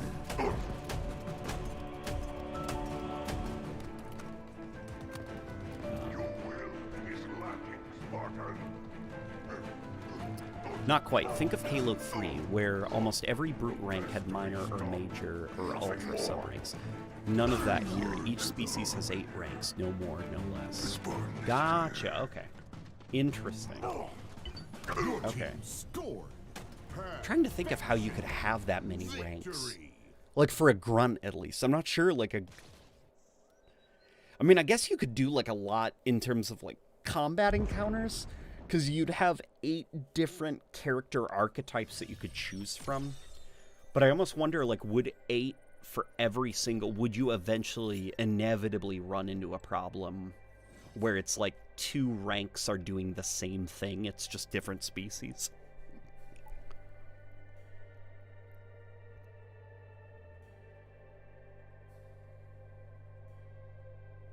Speaking of customization, think the coding system will ever get a rework? Even if it's just a quality update, like the look of bullets on some shoulders. I doubt the coding system will ever get an overhaul. There was somebody that was trying really hard at the beginning of last year to kind of get some, fire going internally at 343, rallying around redoing the coding system, but I don't think it ever actually picked up any steam, and it was kind of deemed not worth it because it would have been like a year-long project.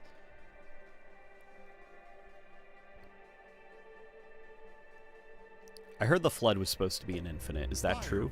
Not narratively, but aesthetically. The Extraction game mode was originally going to be themed around Flood spore mounds, and you had to extract spore samples from the mounds, and that's what the whole mode was about. But then that was cut. Set start. Hill incoming. Hill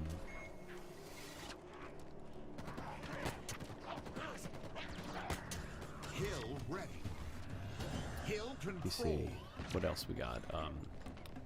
Halo Legends 2, please. Yes, I'd like to see a Halo Legends 2. Quite a lot. Yeah, there's a lot of there is a lot of stuff that is being left on basically the cutting room floor for Halo Infinite's live service, just because they don't have the resources to be able to do it. It's all stuff that's being saved for the next project. Like cool what ifs, what if we could do this for the players, like all the stuff that they were basically told, like, no, you don't have the budget for, like, it's being kind of like held back now for the next game. That includes weapons, features, armors, game modes. Which, to be fair, that does seem kind of like almost in tradition with Bungie and how they did things.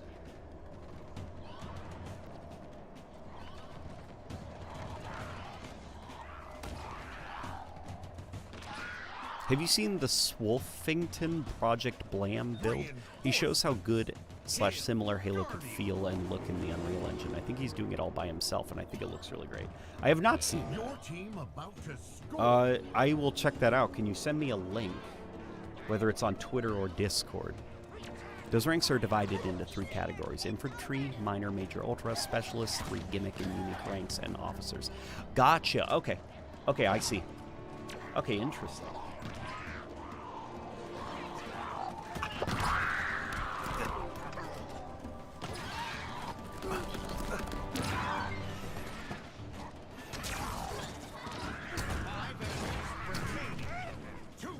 Okay, I gotcha.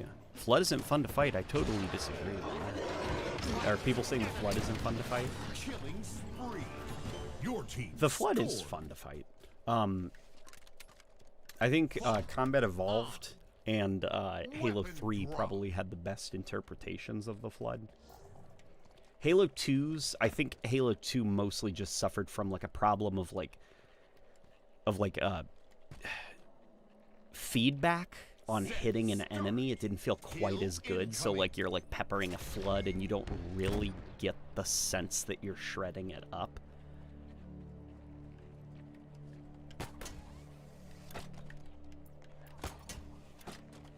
And I think that's purely down to just like the recoil of the character model itself and how the character model like bobs and recoils when it's hit by bullets. I don't think it was quite as good in in Halo 2 as it was in Combat Evolved. And then with Halo 3, obviously they really upped kind of like the destruction of the Flood. Like you could give them like pretty seriously and like completely disintegrate their bodies like in a very convincing manner. You know, corpses could get back up, corpses could be taken over, which I mean the corpses getting back up thing was from Halo 2, but well, and I guess Halo Combat Evolved, now that I remember.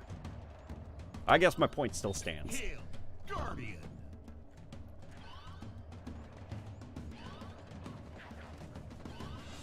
Reinforcements. I miss the bioluminescence the Flood had in Halo Combat Evolved. Oh, like the deep green glows coming from their bodies. Yeah, that was cool.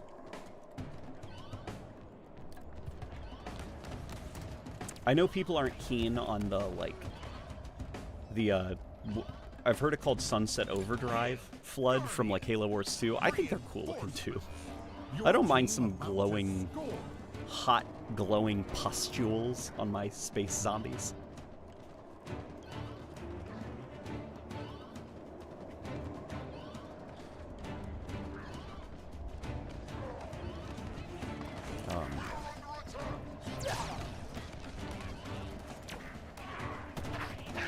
The Flood are going to be back in the future as a test for the Mantle.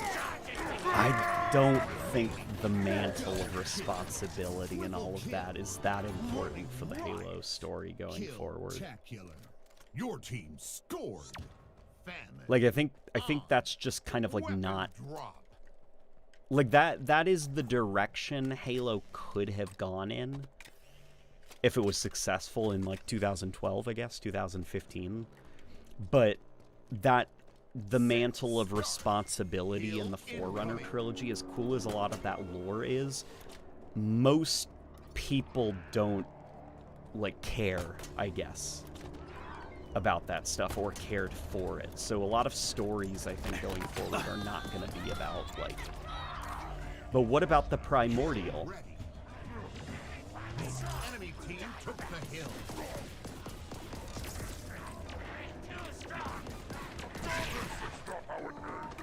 Like, I don't think that's the future of Halo's narrative, I guess. You know, a lot of that stuff would be cool, but Sunset Overdrive was a good game. Sunset Overdrive was a great game.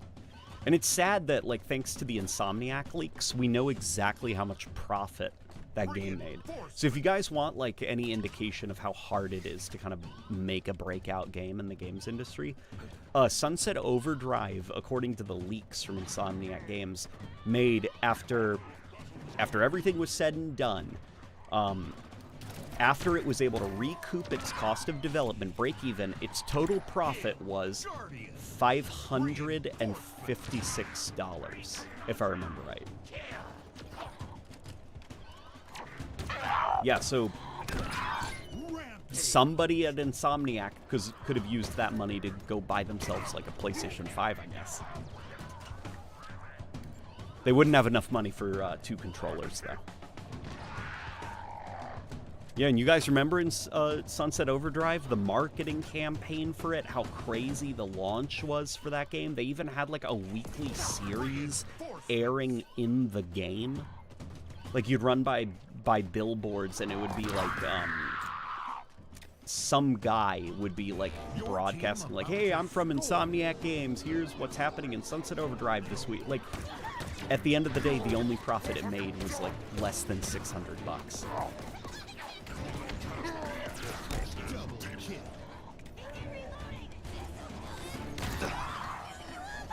Yeah, I see.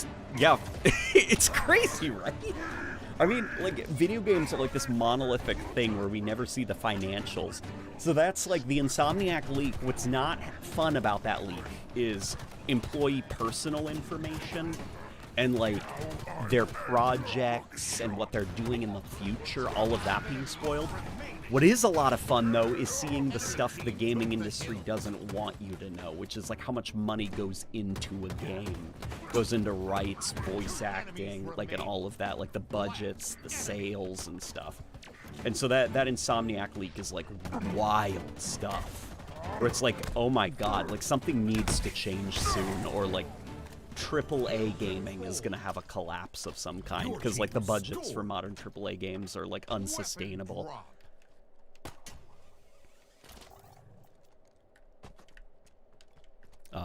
So Andrew says infantry would be the series staple common troops, minor would be blues, majors would be red, and ultras would be white, each rank linearly scaling in vitality, accuracy, and intelligence. Gotcha.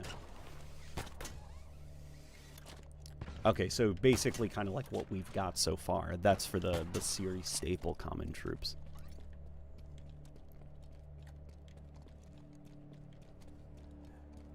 Hill ready. The game was kneecapped hard by Xbox exclusivity. Yeah, if the game was like, you know, it's weird. Sunset Overdrive, I feel like if that was a PlayStation game, it probably would have like taken off really crazy, because it does give that vibe of it being a PlayStation game.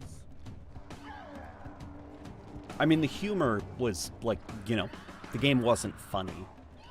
But like the actual just like moment-to-moment action, the act of like exploring the city and grinding on everything, it just, something about it. It had a very like Sega or PlayStation exclusive energy to it. I don't know.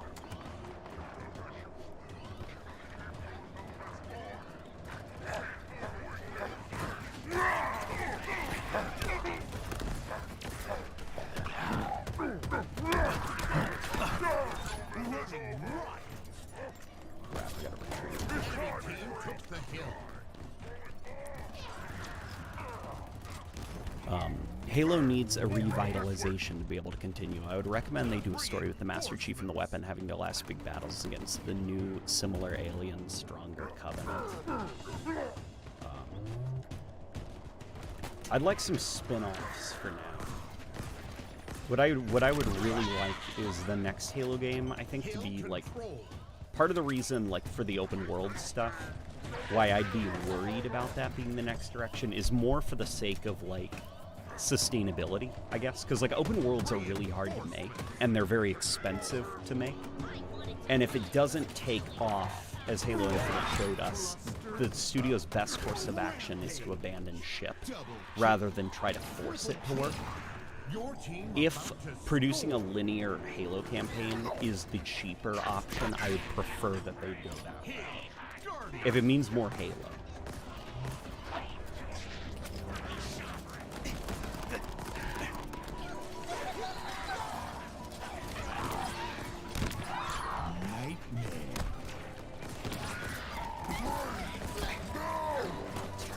Damn it.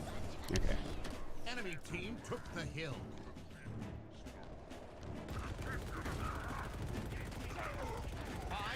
LNG, do you think services like Xbox Game Pass hurt a game's profits?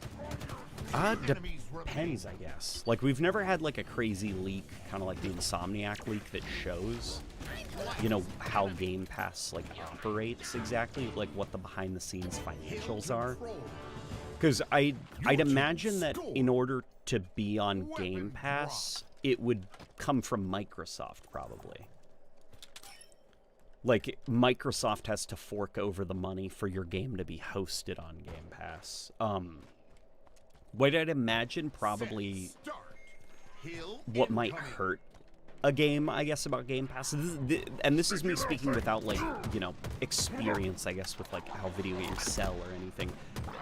I'd imagine that, like, you would get a lot of money for, you know, Microsoft would offer a lot of money for you to put your game on Game Pass, but during that time on Game Pass, you'd be making nothing in terms of sales.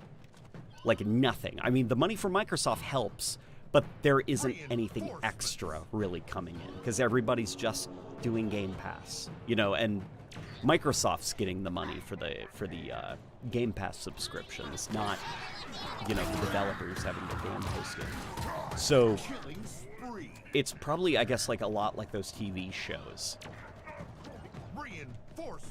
You know, where the TV shows, they keep getting bigger budgets, like these streaming service shows and stuff, and it's kind of like the financials are very murky. Like, how are they actually making money? And then, oh, it turns out they're not actually making money in the long run, and they're dropped.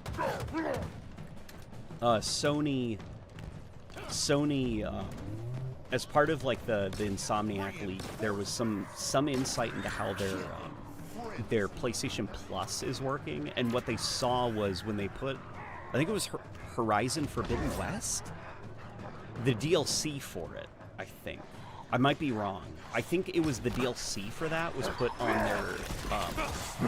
their PlayStation Plus, and what they saw was sales were doing well, like, even past the launch period. Like, people were interested in the DLC and they were getting it, so it was kind of like generating its own income just because people like that franchise, so they were picking up the DLC even long after it was relevant. Then once it hit PlayStation Plus, boom, it stopped, it flatlined. Like, sales were dead for it. And kind of like even afterwards, like, they're like internal discussions, they were thinking that, like, it probably killed long-term interest in the DLC, even if they were to take it off of the subscription service, because now people will just be, like, kind of, like, waiting around to see if it'll ever show back up on a subscription service. So it's kind of like, yeah, it introduces it to a lot of people, but it kind of kills the legs of the thing when it shows up on a subscription service. Specialists would be one-trick ponies, ranks with an ultra-specific combat role and drastically unique attributes, loadouts, behaviors to better serve that role. Okay, gotcha. So, like, specialists would be kind of like those, like a grunt rocketeer or something, where it's like grunts that have, like, spanker rocket launchers or fuel rod guns or something.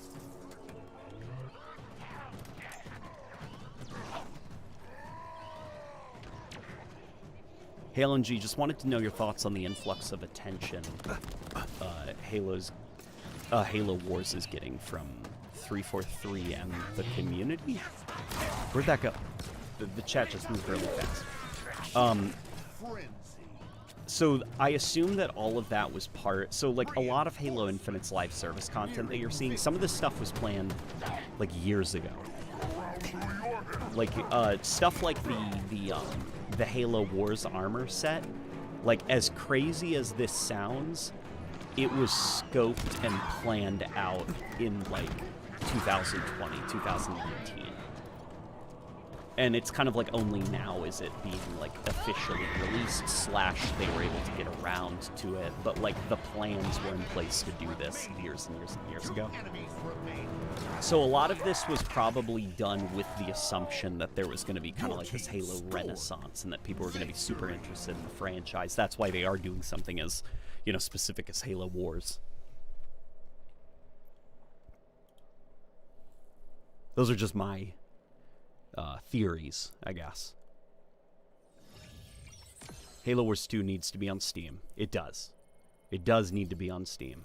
It is disgusting that Halo Wars on PC is locked to the Windows Store. Or Halo Wars 2, at least.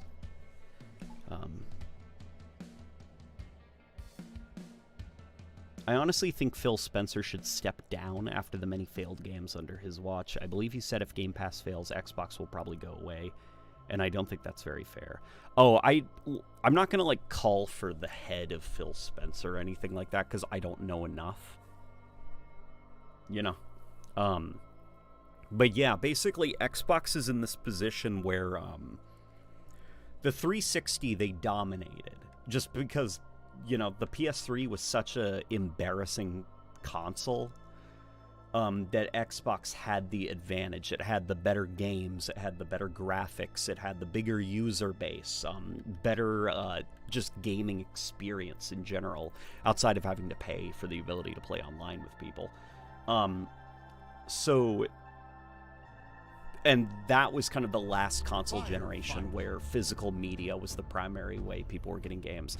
Hell, I remember, like, I think it was Black Ops 2 was, like, the first Call of Duty game that you could buy digitally the same day that it released in stores.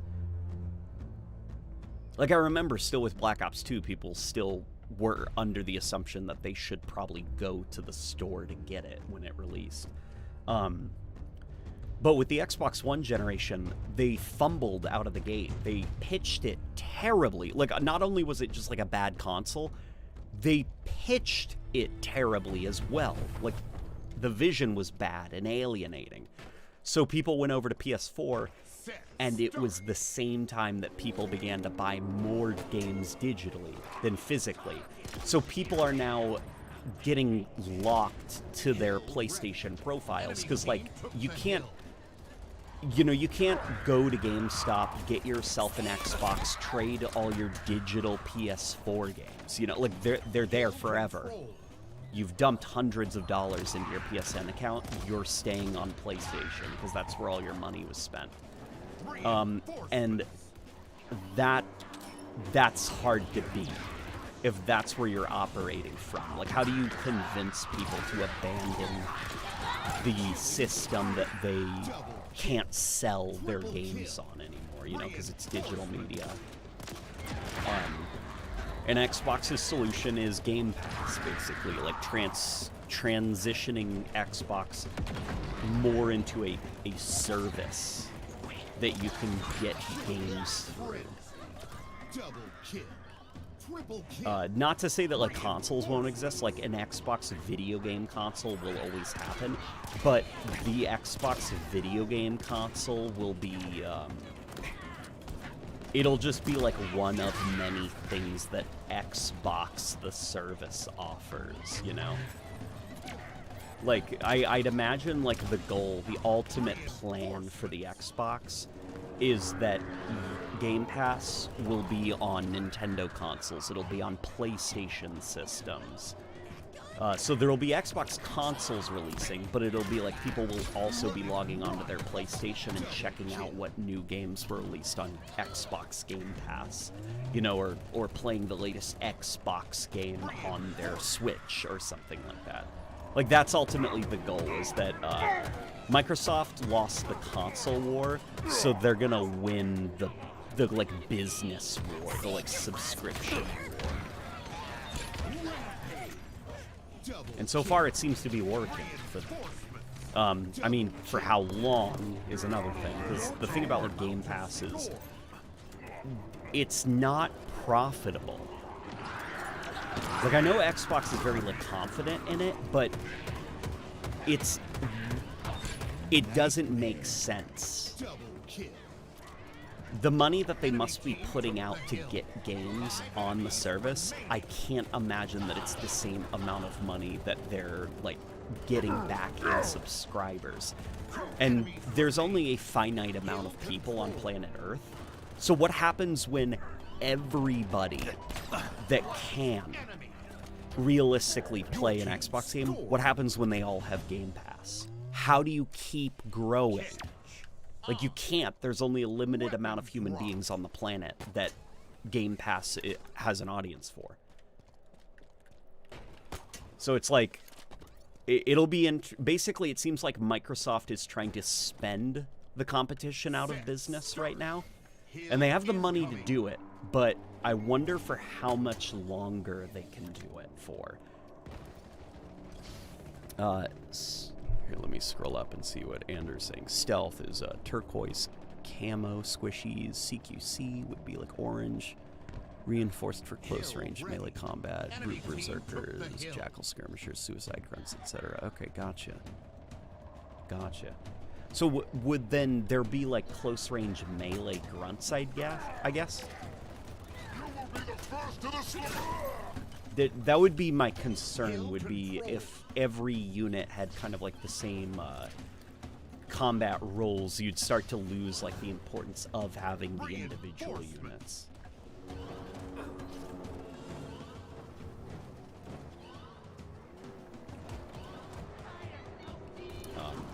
There was no console war. It's all propaganda. Well, the console war in like the weird, like, you know, obnoxious console nerds sense, like, yeah, that's all nonsense. But there was a console war in, like, who's gonna be the top dog for the generation, you know? Like, those businesses aren't in there just to release consoles, and that's it. They're in there to beat the competition. So in a sense, there is a console war. It's just not... It's not the same console war that's happening in, like, the Digital Foundry comments section, where people are like, Lamau, like, shadows look better on PS5, X-Bone sucks. Cluster up. Double kill. Triple kill. Overkill. Reinforcements. The problem with Game Pass is the economy never favors subscription services in the long run. It's doing good now, but what about 5 years or 10? Oh yeah. Yeah, I'm fully expecting Xbox is going to be quite different in 5 years from now. Whether it's going to be a good different or a bad different, we'll have to wait and see. But I'm very anxious. Because I don't have faith that Game Pass is going to be the future. Like, obviously, Xbox isn't going to go down without fighting, but... And what I also worry about is the harm that, like, Game Pass will do to the industry. Like, Rebecca hates... She feels very gross buying her games digitally. She always prefers to have physical stuff. Like, her Steam Deck she's loving, but she wishes she could get physical box copies for her Steam Deck, you know? And she really does not like the future Xbox is trying to take the games industry in. Remaining. 2 enemies remain. Last enemy. Your team scored. Yeah, and I can't say that I do either. Thunderstorm. Weapon drop. Ranged would be like purple. They fight at long range, otherwise they evade to it. Jackal, brute sniper, drone, sentry, hunter, battery. A hunter battery. That would be a cool class. Set start. Yes, the latter two are original. Yeah, the hunter battery. I like that quite a bit.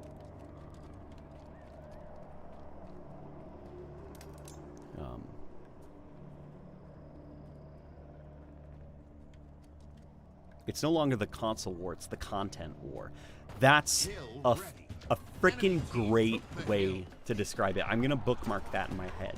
Yeah, Microsoft is trying to transform the console war into the content war. Who has the best content to offer to subscribers or buyers?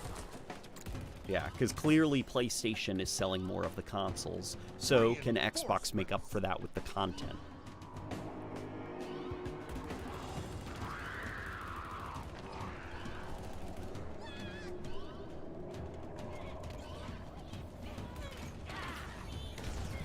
I do miss having new cases from it.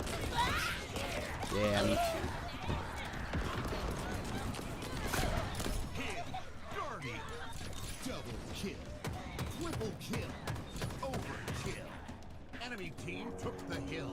Yeah, the last game case, I think, for the Halo franchise that went really frickin' hard was the Halo 4 game face. Halo 5's was pretty, like, bland. Because it was, like, by that point, like, the manuals and kind of, like, the back of the box, it wasn't quite as interesting to read anymore, because, you know, that stuff didn't really matter anymore. People were starting to buy their games digitally. And then, like, doesn't Halo Infinite, does it even have a disc, or is it just a download code? Did you see Walmart in the United States is also going to stop stocking Xbox games? Like, physical games. They're just going to be, like, removing them. And you're only going to be able to buy PlayStation and Switch games. And, like, I think Xbox also just announced that, like, Hellblade 2 is going to be digital only, just like Alan Wake. It's scary, guys. I don't like this. I feel like I like having my own little library of games, like physical books or movie copies. I love those little things. Yeah, babe. And, like, something else that you said, I've been, like, so earlier today, Rebecca and I, like, we watched a movie last night that was really freaking good. And we were trying to think of, like, you know, it's the new year. We made the New Year's resolution that everyone makes, which is we're going to work out more. And then we're trying to think of, like, well, we need shows or movies to watch while we work out. Like, that way the workout isn't super boring. And she was saying that we need to, like, buy our favorite movies or shows physically. That way we can kind of, like pull out the movies or shows that really hit, you know, to rewatch them. And it's like, yeah, that's, I don't know, it like woke up a feeling I haven't had since I was a kid. Which is, like, you know, having all these streaming services and stuff, or these subscription services like Game Pass, like, just scrolling, and it's so many games. And at first it's like, wow, this is really cool, look at all the games. But it's like, there's just so many games. There's so many of them, and they all start to blur together. And because you can hop between them so fast, individual games have less impact, so I feel less inclined to stick with them.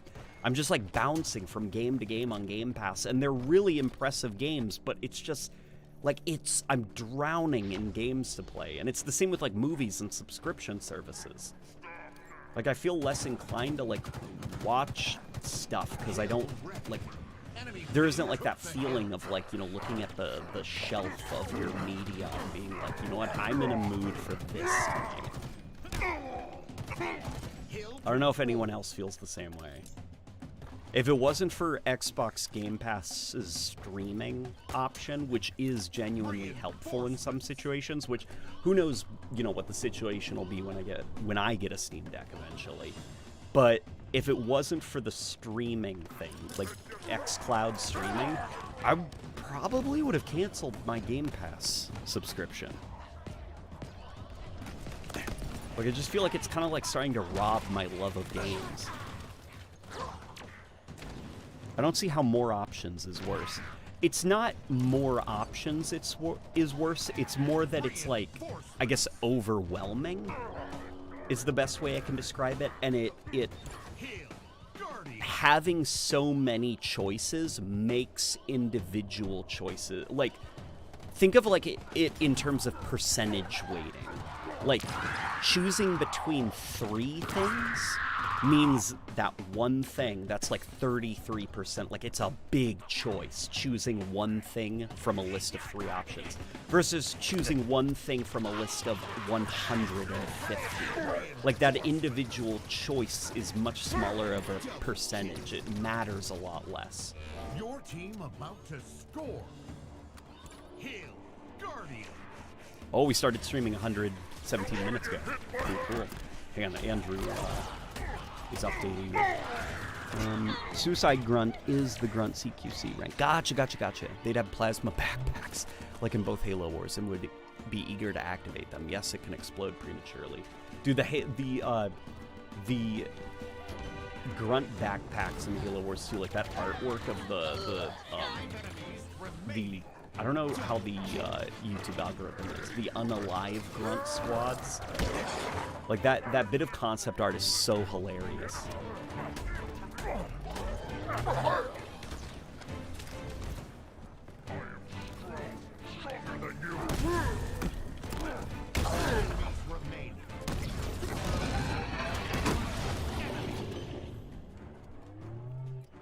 Doesn't your argument of Game Pass go for every streaming service? Yes! Yes, it does!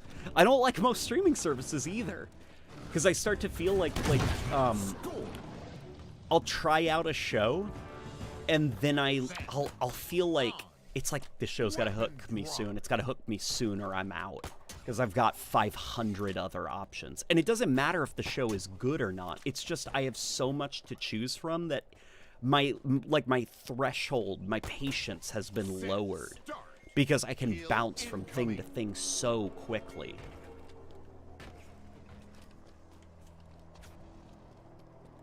Yeah, choice paralysis.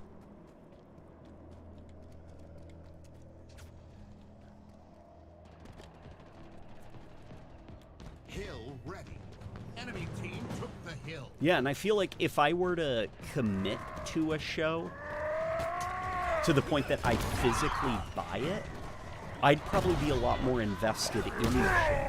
I'd probably be more willing to even re-watch it. Because I'll tell you guys, like, there are some shows and some series that I've streamed that I thought were really good, and I will never re-watch them. But if I had that thing physically, I probably would rewatch it. Because it would be there. Like, it would be there for me to choose. I wouldn't be, like, surrounded by hundreds of other options, you know, and the content is constantly updating. And buying the thing physically would also be an emotional commitment to the thing. So, you know, I don't have an out. I'm buying it.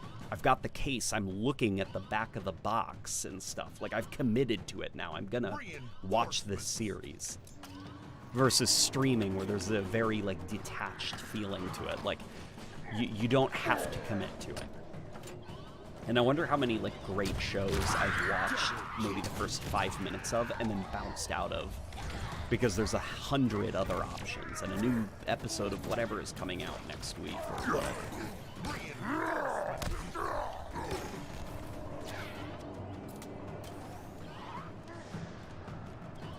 There's a ton of games I love but will never replay, probably. Yeah, right?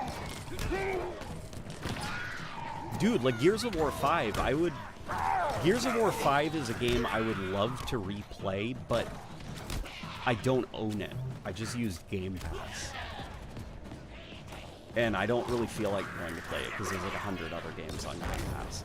Where if I didn't have Game Pass, but I did have Gears of War, and it was sitting there on the box, like on the shelf looking at me, I'd probably get it off the shelf and play it again.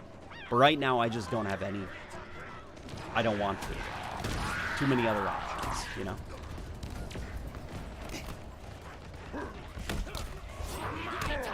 Does anyone know why Eckhart's Ladder goes violence on Twitter?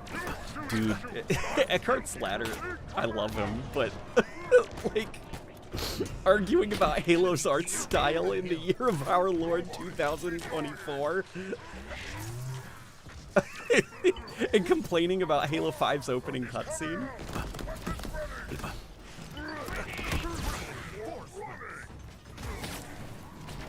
Could you invite me to your lobby? Yeah.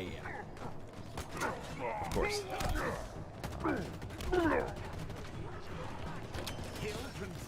You can what Phil Spencer and Xbox doesn't understand is that a majority of people who play games only have time for 3 to 5 a year. If that, Game Pass just doesn't work. Yeah. Yeah. Especially if you're like Game Pass is almost more for like somebody who is really young and is on summer break or something. Like, you know, for a working adult, like, you don't have time to play every single AAA game that is coming out. Unless you just kind of like, you know, you don't really have like, I guess, like other commitments outside of work.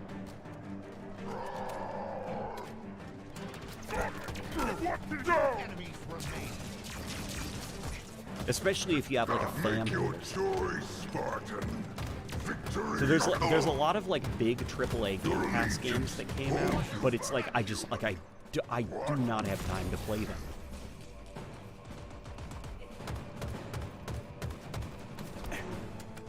Strike me down, I kind of get that, but it just sounds like you're unable to commit to a choice or lack attention. I don't know. Buying everything is less convenient and objectively more expensive than streaming services.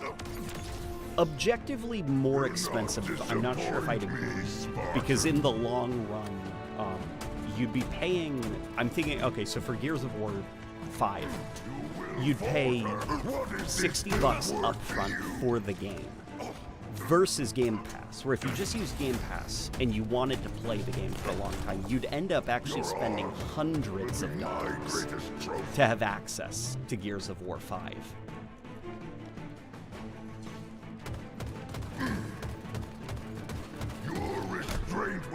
And then I guess, you know, like once you're done with Gears of War 5, you could stop paying, but then your access ends. So it's almost more like renting, you know?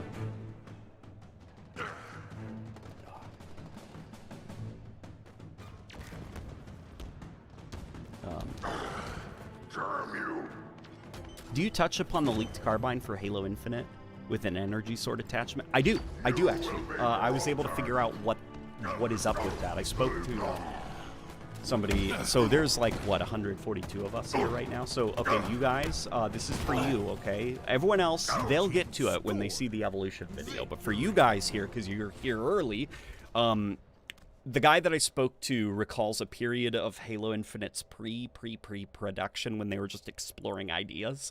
And one of their ideas was having maybe a Ghost Recon Wildlands-like customization system for weapons, where you could like swap out barrels, shrouds, optics, stocks, grips, like you could really kit out your weapons. And the reason for that is so that they could hide stuff in the open world, like Ghost Recon Wildlands, like better grips for your assault rifle or whatever. And that carbine that leaked, that people found that had the weird attachments on it, that was most likely part of the experimenting phase, where they were trying to figure out what Covenant attachments would look like if you were able to customize a Covenant weapon with different grips, different stocks, and everything.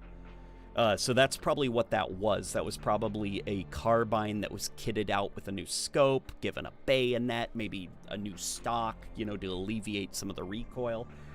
That is what that thing was, because he worked on the campaign in a pretty high up position, and he did not recognize it. He was like, we never had that thing in the sandbox, ever.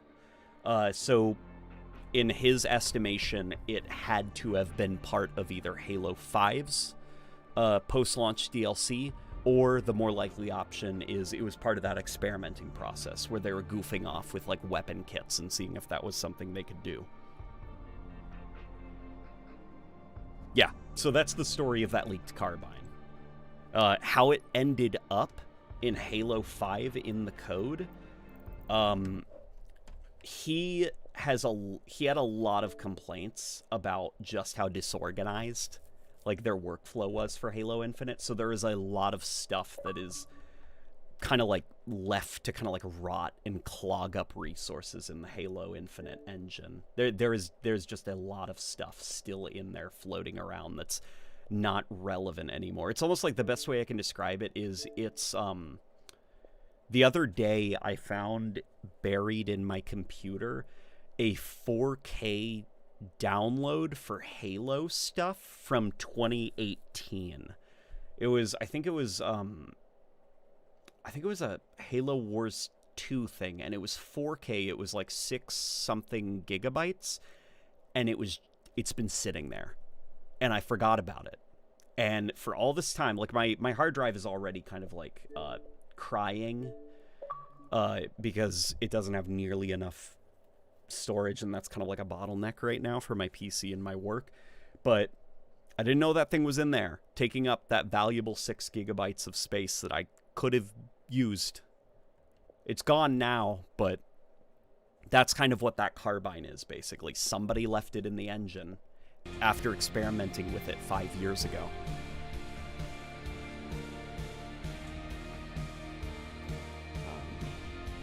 Let me scroll up a little bit. You probably couldn't guess the unique attributes of the Hunter battery and its CQC counterparts, the Hunter Bulwark. That's a fun name for a Hunter, actually. And yes, you'll learn to fear stealth hunters? Interesting. How would you do a stealth hunter? How do you do a stealth hunter?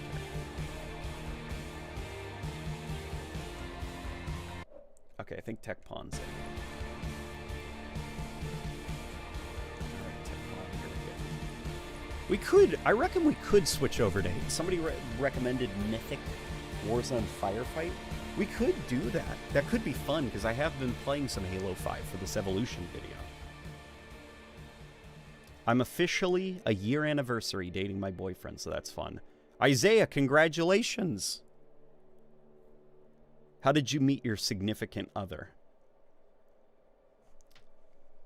Rebecca says, 3 to 5 a year. Watch me switch 20 games in a month.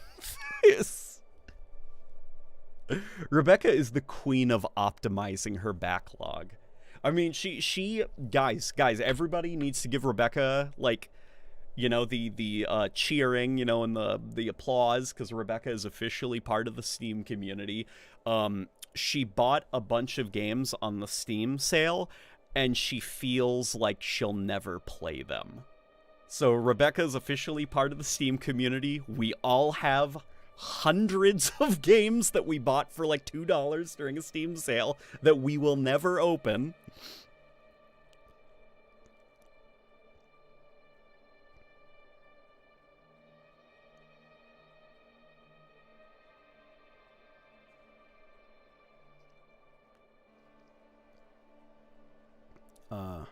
Yeah, one of us.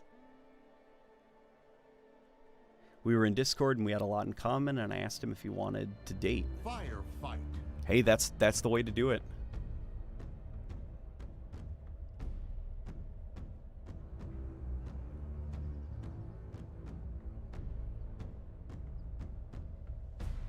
Hey, Late Night, do you think Halo 4, 5, and Infinite Guns would take more skill to use if the bullet magnetism and aim assist was removed, but hit scan was kept? I think that would be really bad for console players, at least, because aim assist. I'm not part of the PC community. Like, I like playing on PCs. I wish that my memory on my PC wasn't a bottleneck so that I could play more PC games. Like, I'm not an obnoxious PC player who thinks that aim assist is like, it's literally cheating as a game mechanic. Like, no, like, controller requires aim assist for it to function in the same way that, like, someone with a mouse can function. And I think that's fair. That's fair. Okay, that's not cheating in my opinion.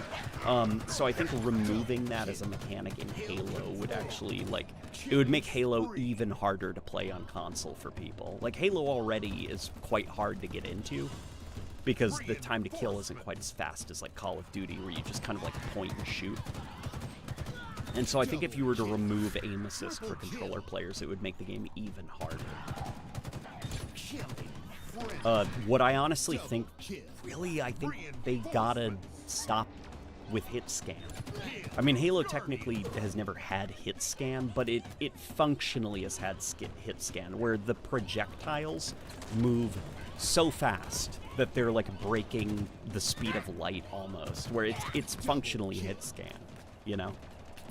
There's no travel time between the shot being fired and the bullet impacting a target, and I think that Halo's skill gap could be raised and weapon balancing would be a lot more interesting and easy to do if you slowed down the bullets when they leave the barrel of your gun, and there's a bit of time before they hit their target.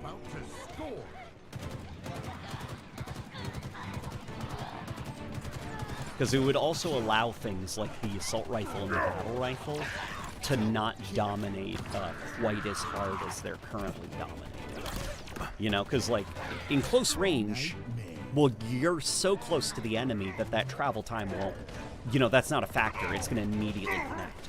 But at a distance, if you're good, you'll lead your shots, which, you know, is a bit of a skill gap. Like, you need to aim ahead of the enemy a little bit so that they kind of run into the bullet. Your team scored. Weapon But drop. for most players, they won't be good enough to do that, so you won't have as many long-range engagements. You'll have people moving about maps more, and you'll kind of have, like, a little bit more, I guess, like, breathing room in Halo combat. I think that would be the best choice for Halo sandbox balancing. But, you know, the thing about, like, these hit scan weapons is they're a lot more, it's a lot more, like, satisfying for the brain. It kind of, like, satisfies that, like, I want to treat now. Hill ready. I want to kind of turn off my brain and just be rewarded with double kills. So that's kind of why they stick with that, unfortunately. And Destiny as well. Hill control. You know, it's not just 343, it's also Bungie, which is very frustrating, but... Reduced armor, plating, and close-range cannon fire modes. Also a hint, both the battery and the bulwark ranks dual wield. Huh.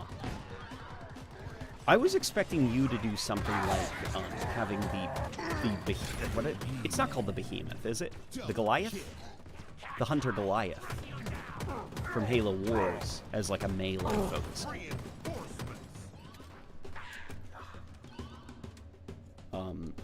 I forgot, does Halo on Xbox support keyboard and mouse? It does. It does.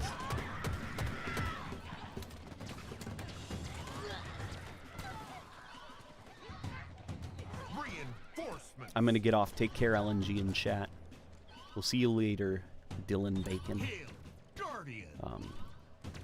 How do you feel about the next Halo game using gyro for aiming?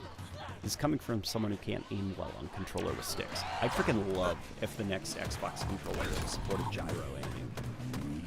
Like, playing on the Nintendo Switch has made me really appreciate gyro aiming. And you know, guys, the Wii kind of fucked, you know? Motion controls are cool. That Wii mote, that thing was pretty dope.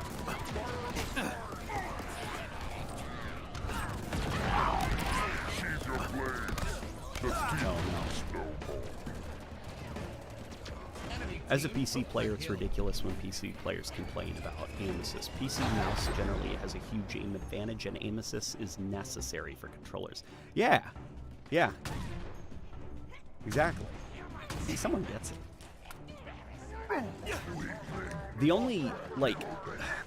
only advantage I can see, like, PC players really having still, even with aim assist, is micro adjustments and being able to focus on very small details. Like, controller aiming is still very broad, I guess, is the best way to describe it. You can really figure that out by playing like a Halo campaign and try avoiding headshots and shooting at barrels that are around, or fusion coils that are around Covenant that are running around. Like, don't get any headshots, just aim at the barrels to blow up.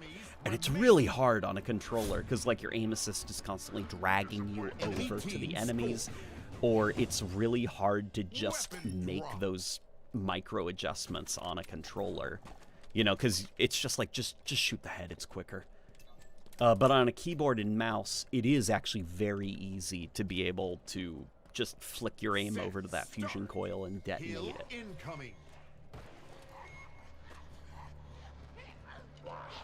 Will you do a Halo 4 Mythic overhaul review? Yeah, probably at some point. I am planning to play it, probably for a stream, even. Mythic looks pretty good. I'm very upset that the Halo 4 and 5 grunt is in there because I hate that. I hate that design so much. I remember in Halo 4 when I booted up the game in 2012 for the first time, being just so like deflated seeing the new grunt design, because it just wasn't a Halo grunt. It had almost none of the characteristics that I loved about Halo grunts, which were my favorite, like, sci-fi creature in a video game at that point, was the grunts from Halo. I love those little guys.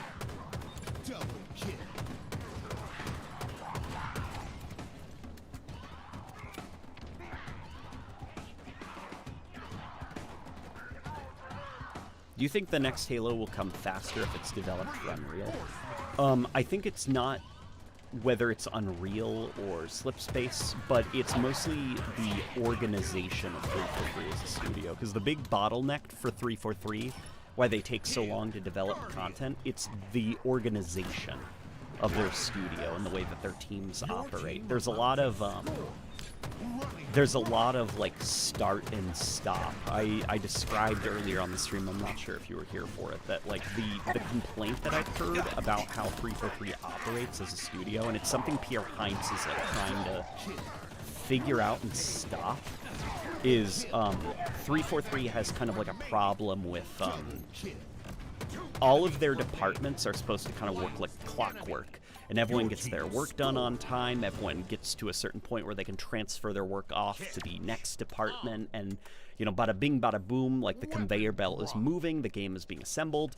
But, you know, it's why Call of Duty, like, is able to just pump out content at this, like, staggering schedule, you know, as well as with all their support studios.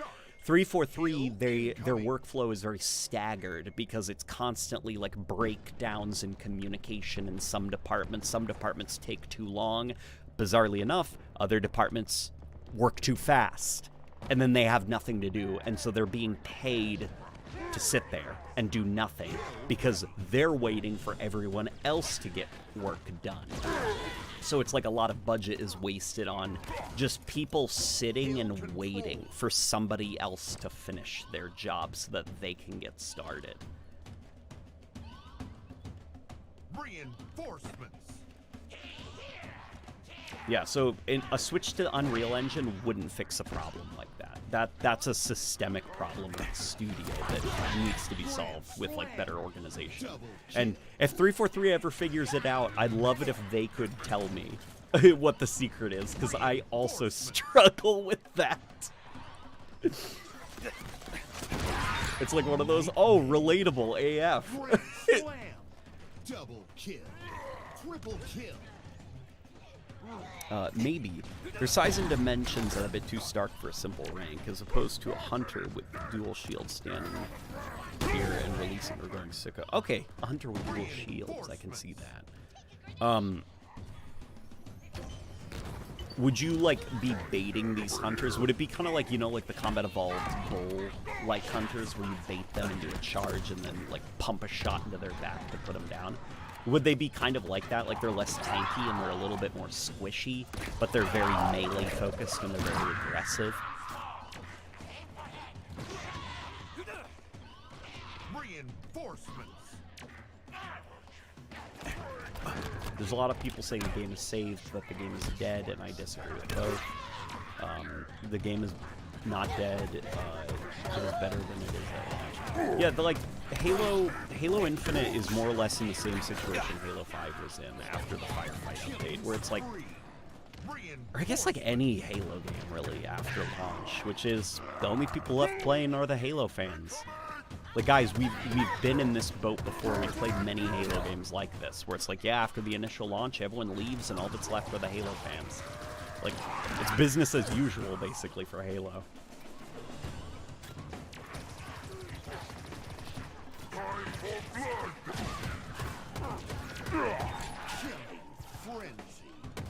Your team about to score. I feel like that live service has like rotted our brains and made us believe that a game has to be permanently relevant for it to be playable.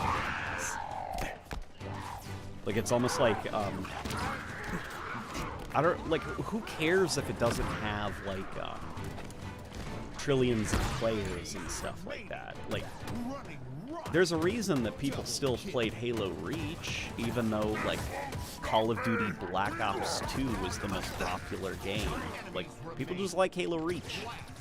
And for Halo Infinite, there's a reason, you know, people aren't playing Modern Warfare 3. They're just playing Halo Infinite. They just want to play some Halo. Like, they don't care if it's the top dog. They're not playing it because it's the top dog. They're just playing it because they like Halo. And that's a pretty good reason to play a game. Set, start. Hill incoming.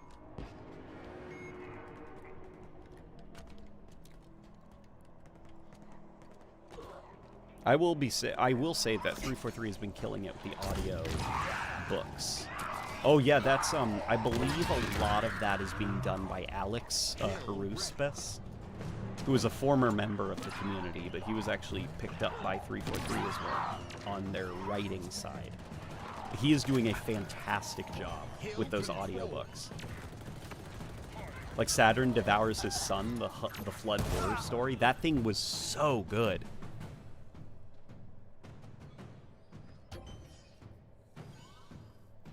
Does your neck hurt from looking over so much? No. In fact, it's probably good for my neck. Reinforcements. Because I don't think I've ever told you guys about when I got tech neck this summer. Or yeah, I guess it is last summer. I was editing something, and I was not moving my head around for so long that when I finally did move, I pinched a nerve in my neck, and at first it felt like I had to throw up.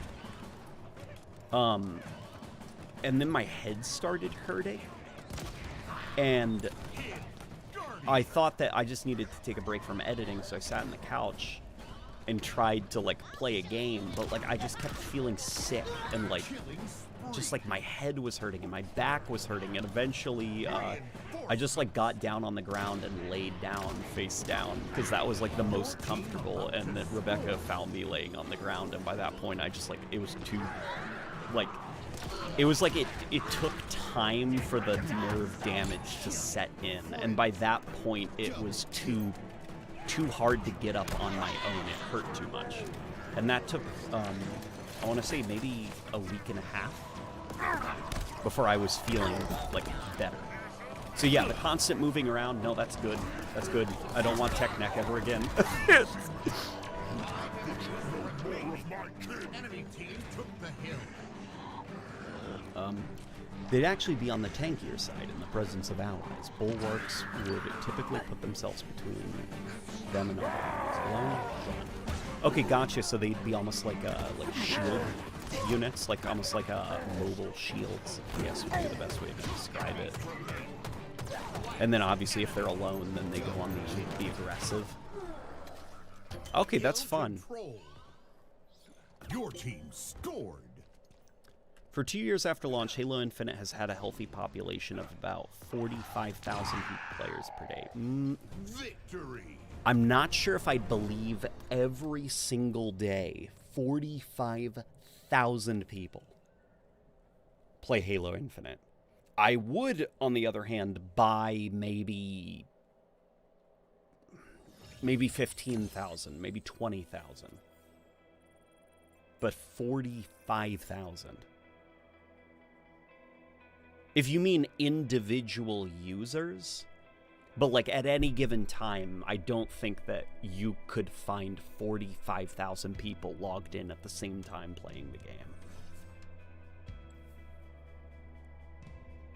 Because that's like beating Destiny 2 on Steam numbers.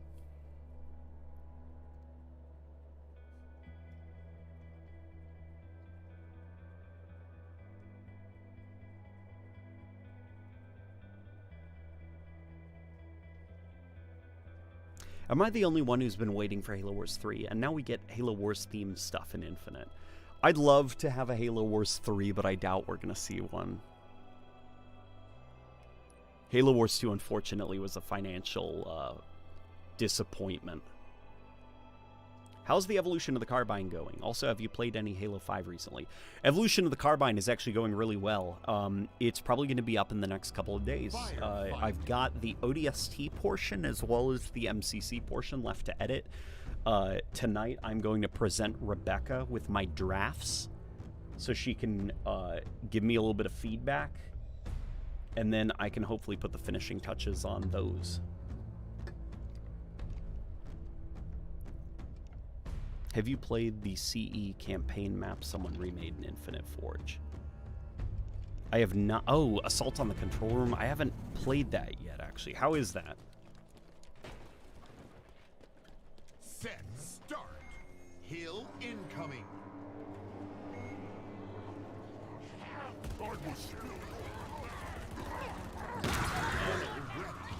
Enemy team took the hill. Finally, officers, spec ops would be black, and the bosses would be gold. Well, of course the spec ops would be black. They have to be. And the bosses would be gold. Nice. As nature intended for Halo. Man, I hope we see blue team in the next Halo. After Halo 5, I'm just kind of like, I don't think we need blue team. At least that's my take. Like, blue team's fine for the books and stuff. I don't think blue team is important in a game. I kind of prefer Master Chief being the guy, you know, in a Halo campaign with Master Chief. Master Chief with 3 other Master Chiefs running around, it just kind of takes away from how cool he is to me.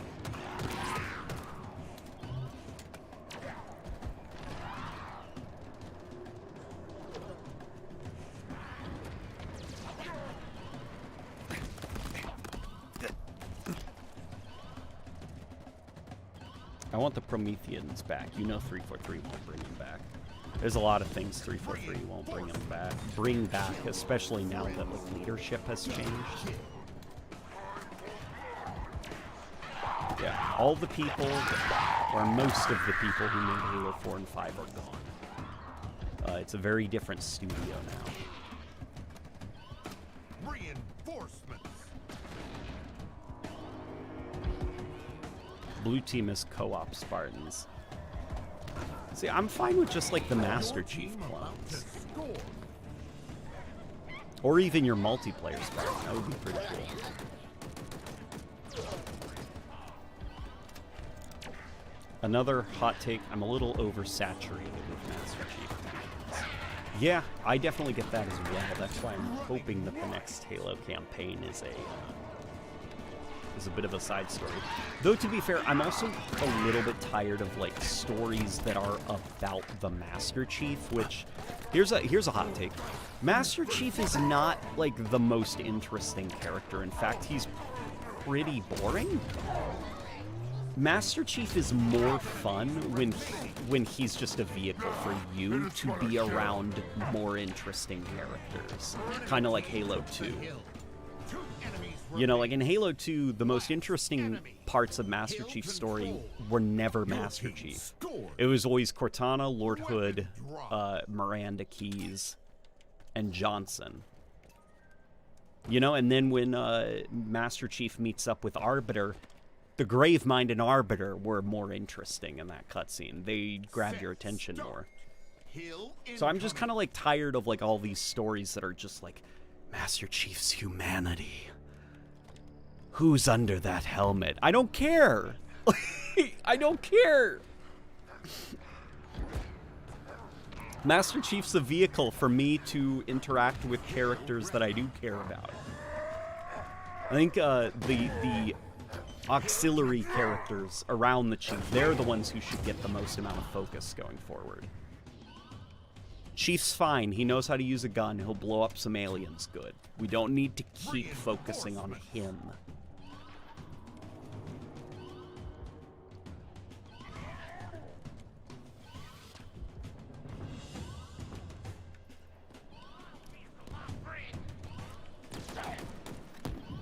It reminds me a lot of like the older Call of Duty campaigns before Black Ops. Black Ops was the turning point. In the older Call of Duty games, you were not the main character. You were following the main characters. Like in the first Call of Duty campaigns, you were Soap, but he didn't even speak, so that he wasn't even a character at that time. You didn't even know what he looked like. He was just a set of hands, because the game was first person, and it didn't have like cinematic third person cutscenes. So the main characters of Call of Duty 4 were like Captain Price. You followed them. It was their story, and you were just there for the ride to experience it from the first person perspective. And Halo was sort of like that to an extent. I think of like Halo 2, so much of the story was you following Johnson, following Miranda Keys, following a squad of Marines and getting updates from, you know, Your team about whoever to was in score. orbit at the time, like Miranda up in the, in Amber Clad.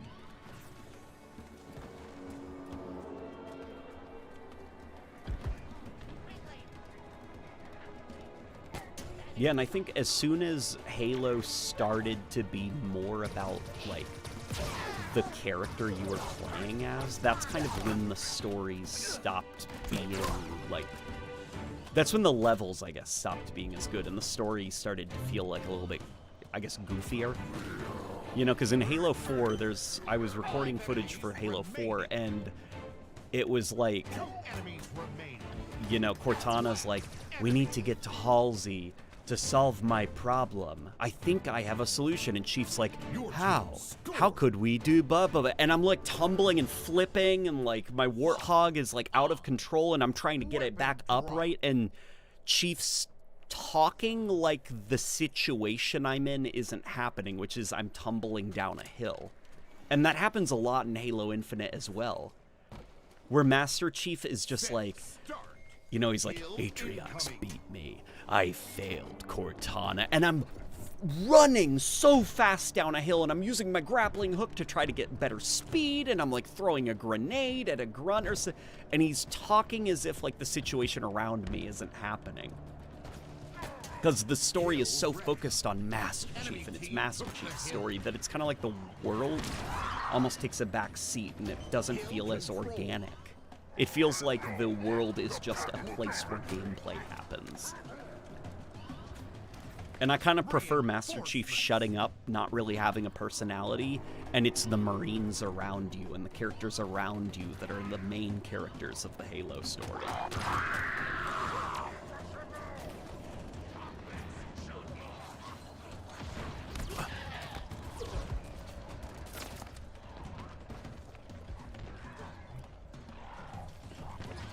Yeah, that's my hot take about the Master Chief. I think Halo campaigns are better when Master Chief is barely a character. Guardian.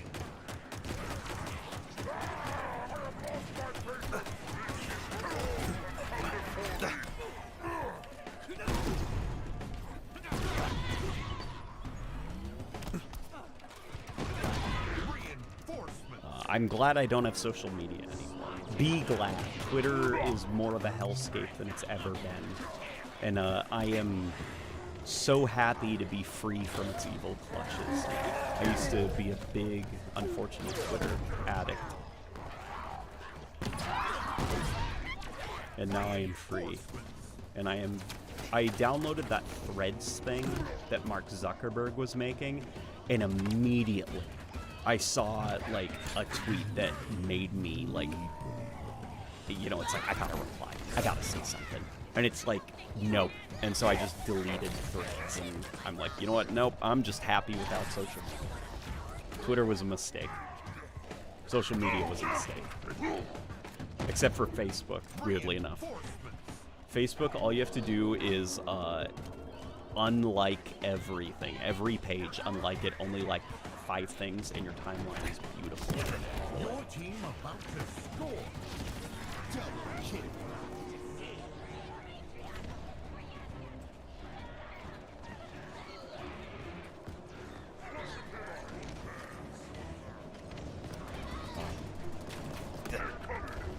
Halo is killed in silent.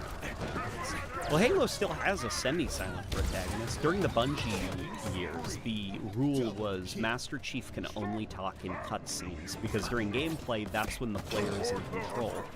So Master Chief should not be doing things without player consent, and that includes talking. So they could easily go back to that, which is Master Chief will only speak if it's a cutscene. And during gameplay, he will keep his lips shut, because the player has not ordered him to talk.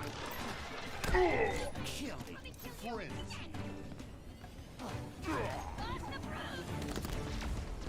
Not a fan of how invasive Facebook is. That's the one thing you've gotta, like, you gotta basically, if you do need a social media app and Facebook is the most decent, You gotta be okay with how awful Facebook as a company, I guess, insists. Your team scored. Weapon drop.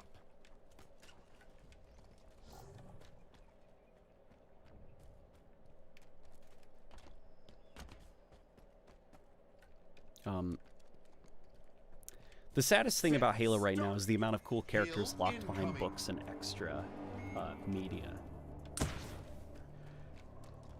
I don't think that's necessarily sad, because, you know, to be honest, given like Marvel, the situation Marvel's in, I feel like it's all right that like certain characters stay within certain forms of media and you don't have everything being a big crossover story. But I get you. There are definitely certain characters that I feel like, God, this is like a character that needs to be in a game. Reinforcements. Ackerson. Let's get Ackerson in the Halo game. Let's get Kurt in the Halo game. I'm not sure how you could do that, but we'll figure out a way.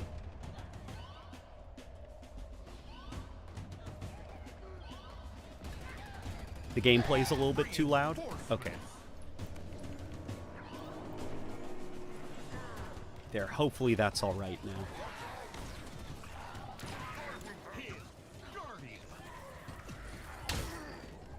Imagine they make Gordon Freeman talk and have emotional conflict in Half-Life 3. Valve is pretty smart, so I don't think they're gonna do that. I think they'll do the smart thing, which is keep Gordon Freeman silent. Double kill. Your team about to score.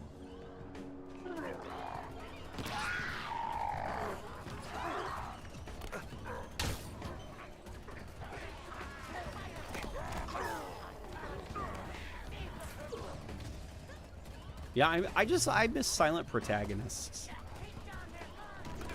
Maybe it's just me, but I feel like silent protagonists, they help me feel more immersed in a game world. Because I feel like the game then trusts me to kind of figure out what's going on around me. And you can tell a story in a more interesting way, because it's not just talking. Because a lot of games, their story is almost locked to just spoken dialogue. There isn't a lot of, like, it's just quiet. And you're just looking around and you get it. Because nowadays, you'd have, like, your protagonist being like, what happened here? And then, well, if you see Barbara, you know, the person would come over the radio and start chattering, and then you get another person chiming in, and it would just be constant babbling. You don't really get a lot of games anymore where it's just silence, and you take in the world around you and you piece together what happened around you. Kill incoming.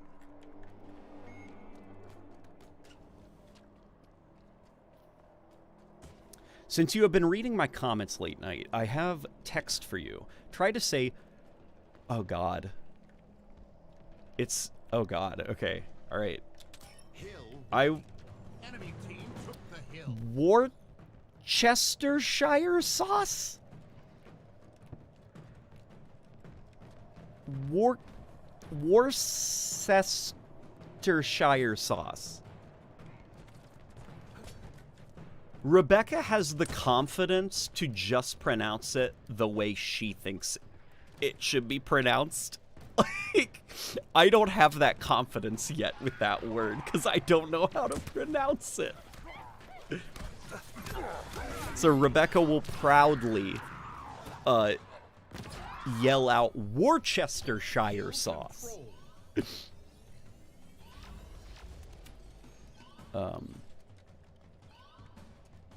It can work both ways. Some of the best games have voice protagonists with deep character development, and some have silent protagonists. Depends on how it's done. Completely agree. As an example, Red Dead Redemption 2 has maybe one of the best video game protagonists I've ever played as. And I think a big part of that has to do, though, with the third-person perspective. And the huge focus on animations. Because weirdly enough, that was like a controversial thing about Red Dead Redemption 2, was how slow everything was. Like when you loot a body, you have to physically pick up the person and go through their pockets. Or like when you open a cabinet, Arthur Morgan has to open the cabinet and get the thing out of the cabinet and put it. It's not like a video game where you just like hold X and then it's like, you know, and it pops up in your inventory. But I feel like if Red Dead didn't have that, you wouldn't have had that physical connection to Arthur Morgan that you do by the end of the story. Like, you literally walk every mile in his shoes with him because of the focus on animations.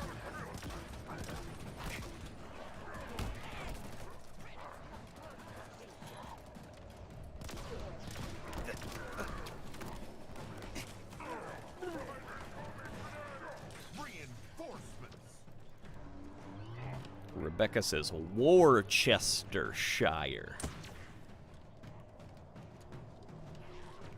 The trick is to over-exaggerate it and pretend you know and are just messing around.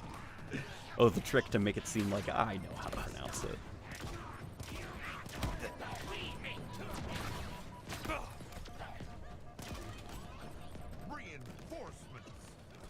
Does the Hydra still have that goofy animation where you, like, headbutt them with the barrel? Or not headbutt, you know, you just, like, hit them with the barrel. I remember that in Halo 5. Do you think 343 will port features and code from Slipspace into the Unreal Engine? I don't think it's as simple as that. Like, it probably... I mean, will they try to get their features from Slipspace running in the Unreal Engine? Yes. But I don't think it's as simple as, like, using the exact code. I mean, I'm not familiar with game engines, though. It's entirely possible they could. Just, I'd imagine they'd have to build stuff from the ground up. Rather than, like, so, like, if they have, like, a specific system for how they save armor, you know, like, what armor you select, they'd probably have to rebuild it from scratch in the Unreal Engine. Because, like, you can't just, like, you know, port over the code, change some zeros to ones and stuff like that. I don't know. So if anybody is more experienced in the Unreal Engine in the comments, please provide more insight, because that's an interesting question, and I don't want to give an answer on something that I don't know anything about.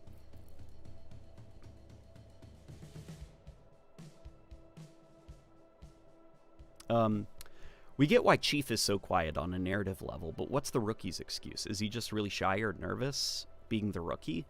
Well, the reason that the rookie is quiet is sort of like meta. It's one of those things where it's like, yes, there is an in-universe reason, but the real reason is, like, I think a little bit more interesting, which is the rookie's you. Like, the rookie's you. They don't know who you are. You're the new guy. You're part of the squad, you know? Like, that's why the rookie's quiet. It's you. There's not a button to talk, you know, in Halo ODST, so the rookie's quiet.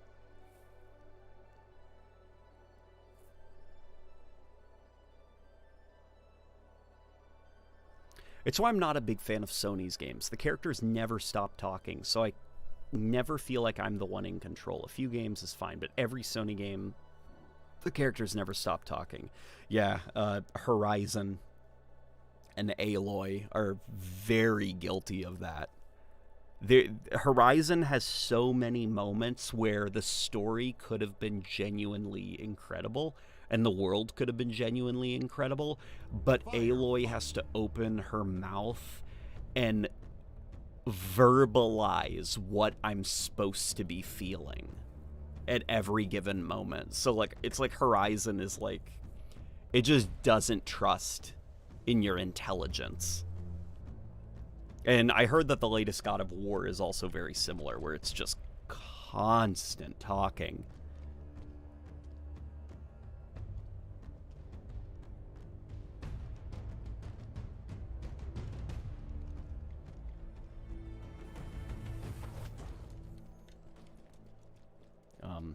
Usually for bigger studios using Unreal, they like to rip out everything except the lighting and graphic stuff, then replace it with their own code. I don't know if they can put in Slipspace code into the Unreal Engine. Okay. That's some insight. So hopefully that's a bit of an answer. Yeah, some Slipspace stuff might not be compatible, so they might have to, like, rework it. What is concerning, I think, also, though, about the switch to the Unreal Engine is, like, I guess, like, homogenization for the game industry. Because okay, so, like, the Slipspace engine is obviously a mess, but there is some stuff the Slipspace engine does that is, like, genuinely not, like, seen, you know, in other shooters. Like, I'd love for you to tell me another console shooter that has, like, the Forge mode and the custom browser. Like, just, like, the whole ecosystem of the custom games that Halo Infinite has. Like,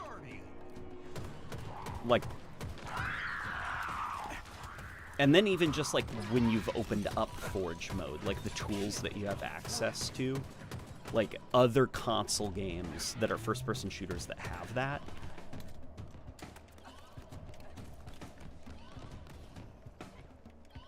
With this level of visual fidelity, I should also add.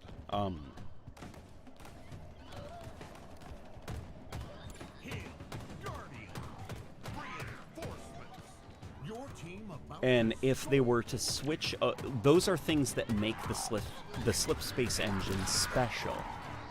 It's things that Slipspace does. It's things that Halo has done. And not just that, you know, the feeling of, like, moment-to-moment, like, you know, gameplay, snappiness, responsiveness, and stuff. Like, these are all things that specifically the Halo engine does and has been trained to do, you know, over the years. And if they were to jump over to the Unreal Engine, any massive innovations or, like, interesting design decisions that they do in the engine, that's, like, Epic's now. Like, Epic has that, and they have access to it, and they know how it was done, and it can be kind of spread throughout the Unreal Engine and become features of it and stuff. So it's just kind of like, I guess, I don't know. I don't want games to become too homogenized, where it's just kind of like, everybody's using the Unreal Engine, so every game kind of can do the same thing. Like, proprietary technology, I think, is a lot of fun, because usually there's things in it that are very unique and you don't see in a lot of games. Bosses often utilize attributes of their other ranks to the nth degree: elite zealots, hunter swarm lords, drone hive wards, jackal armistresses. Okay. Gotcha. Okay. So they'd go all out, basically, with some of those attributes. Miss Pryor Super, by the way. British words with cis are silent. Leicester is pronounced... Oh, Leicester is how it's pronounced. So, Worcestershire? Worcestershire. Okay, so it's pronounced Worcestershire. Gotcha. Okay. Thank you for the correction. Weapon drop. Original COD Zombies has the best speaking protagonists. Oh gosh. The original World at War crew. Well, I should say the original Shino, Numa, and Derice guys. Set. Start. Hill incoming. What do you think about Matt Pat quitting YouTube?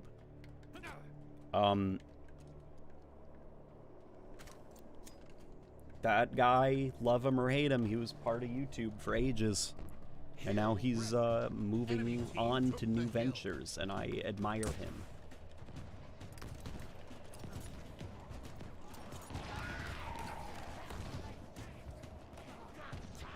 Worcestershire sauce. That's how you pronounce it? Gosh, words. Language.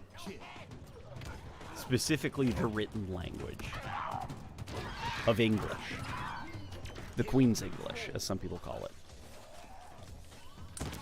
People overhype the Unreal Engine 5 without knowing problems that come with Unreal Engine and developer overhead that the engine has. Yeah, isn't Unreal Engine 5 currently like a bit of a mess as an engine? Like, it's still like early in its life cycle, and there's a lot of like techniques that developers have access to, but like don't know quite how to utilize that well. So you've got like, basically if it runs on the Unreal Engine right now, there's a high chance it's gonna be a buggy mess.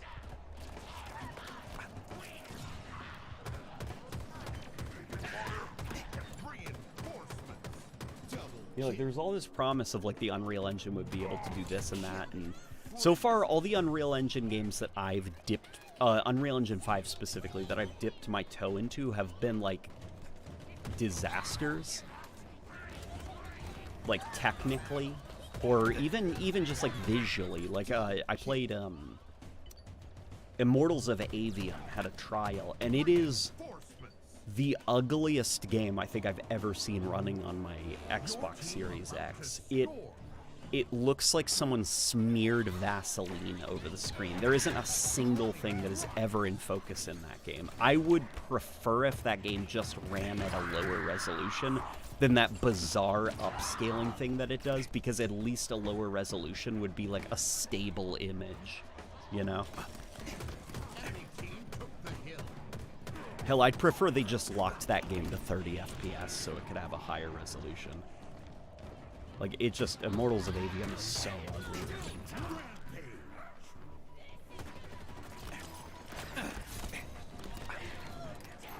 I thought Remnant 2 was okay in the Unreal Engine 5. Yeah, Remnant 2 is another one where it just looked blurry and like smeary and kind of like out of focus.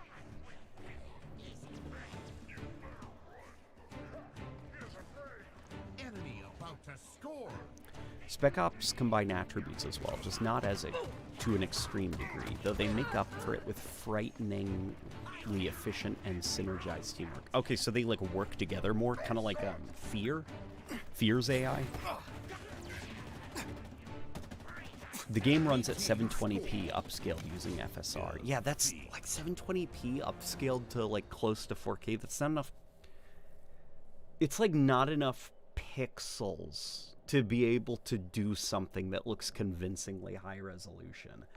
At that point, like, make the game 30 FPS so it can be a high resolution, slow down the player movement, slow down animations, same for the enemies, so that combat pacing feels good and you can understand what's happening at 30 FPS.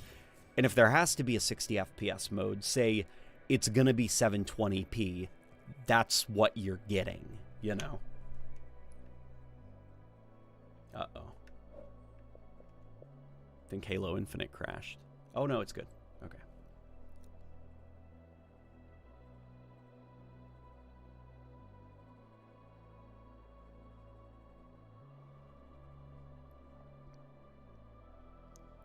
Games love to overuse TIA and other anti-aliasing and upscaled technologies, which is not saying upscaling is primitive. I'm just saying TIA is a lot more primitive than other anti-aliasing.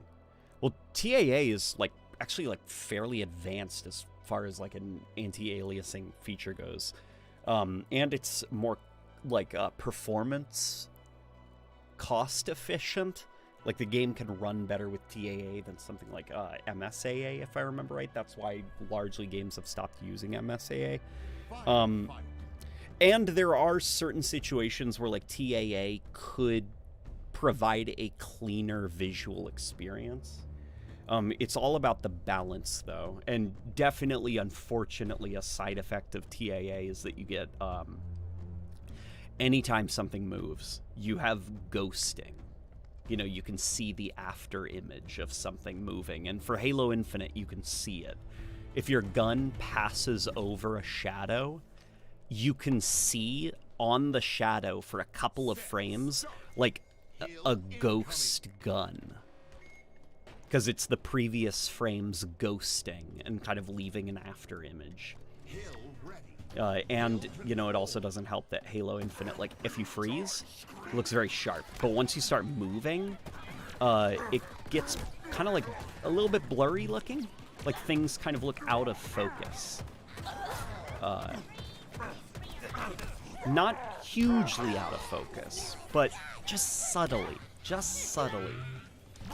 And that's why Halo Infinite includes a sharpening filter in the options. It's actually to combat the side effect of temporal anti-aliasing, TAA, that blurring when you do camera movements, so that the image stays sharp even in motion, which, you know, it doesn't solve the problem, but it at least helps you things not look quite as blurry. Yeah, and definitely Halo Infinite, I think, has some. I don't really like the way that the Slipspace engine handled TAA, I guess. I wish there could have been an alternative way to do anti-aliasing for the game.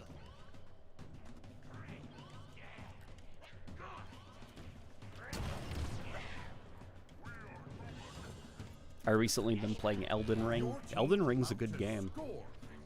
I wish I could get into it, though. I'm trying. That was a mistake.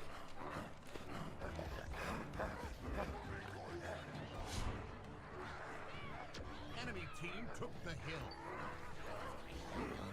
I love playing 30 FPS. And I'm not even kidding. I've grown to start to...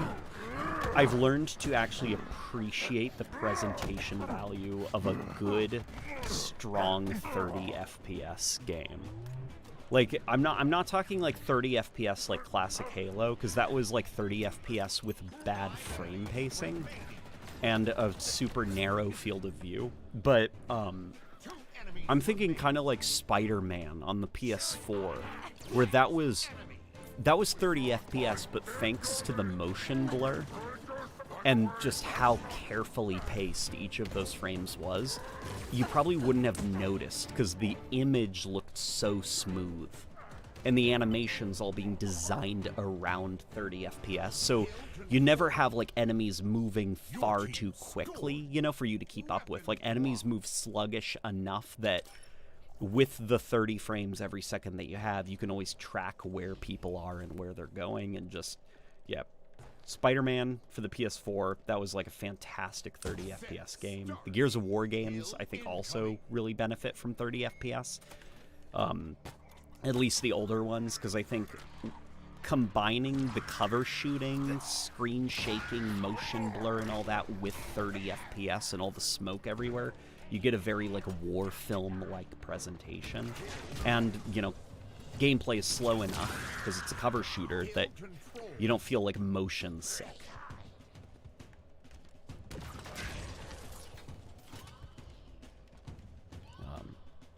Spec Ops aren't distracted by religious dogma or interspecies bigotry. They have a mission and will crush anything in their way like a ton of bricks. Okay. So they're a little bit more unorthodox, I guess.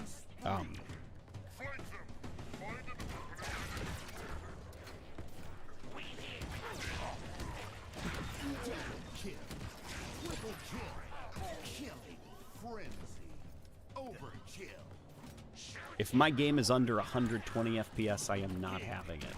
And to be fair, there are people like that. Rebecca, for example, the wife, she gets really, really bad motion sickness. She's very sensitive to frame rates. So, like a 30 FPS console game, that's enough to give her, like, a bad headache. 60 FPS is, like, a little bit better, but she'll need an expanded field of view and stuff. Obviously, you know, 144 FPS is that's the good sweet spot for her. Like, Halo Infinite is one of the few shooters she can play without feeling violently motion sick. I see the time, babe. Yeah. Where it is almost 11 o'clock where I am, so I think after this game I'm probably gonna leave.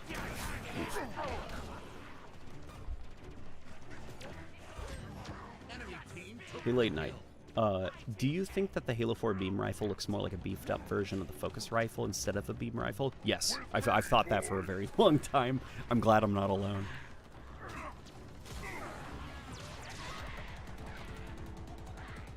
F to all my boys still trying to get Jedi Survivor working on PC. Dude, I'm so bummed about Jedi Survivor. I really like Jedi Fallen Order, but like all the drama around Jedi Survivor basically killed my interest in the game.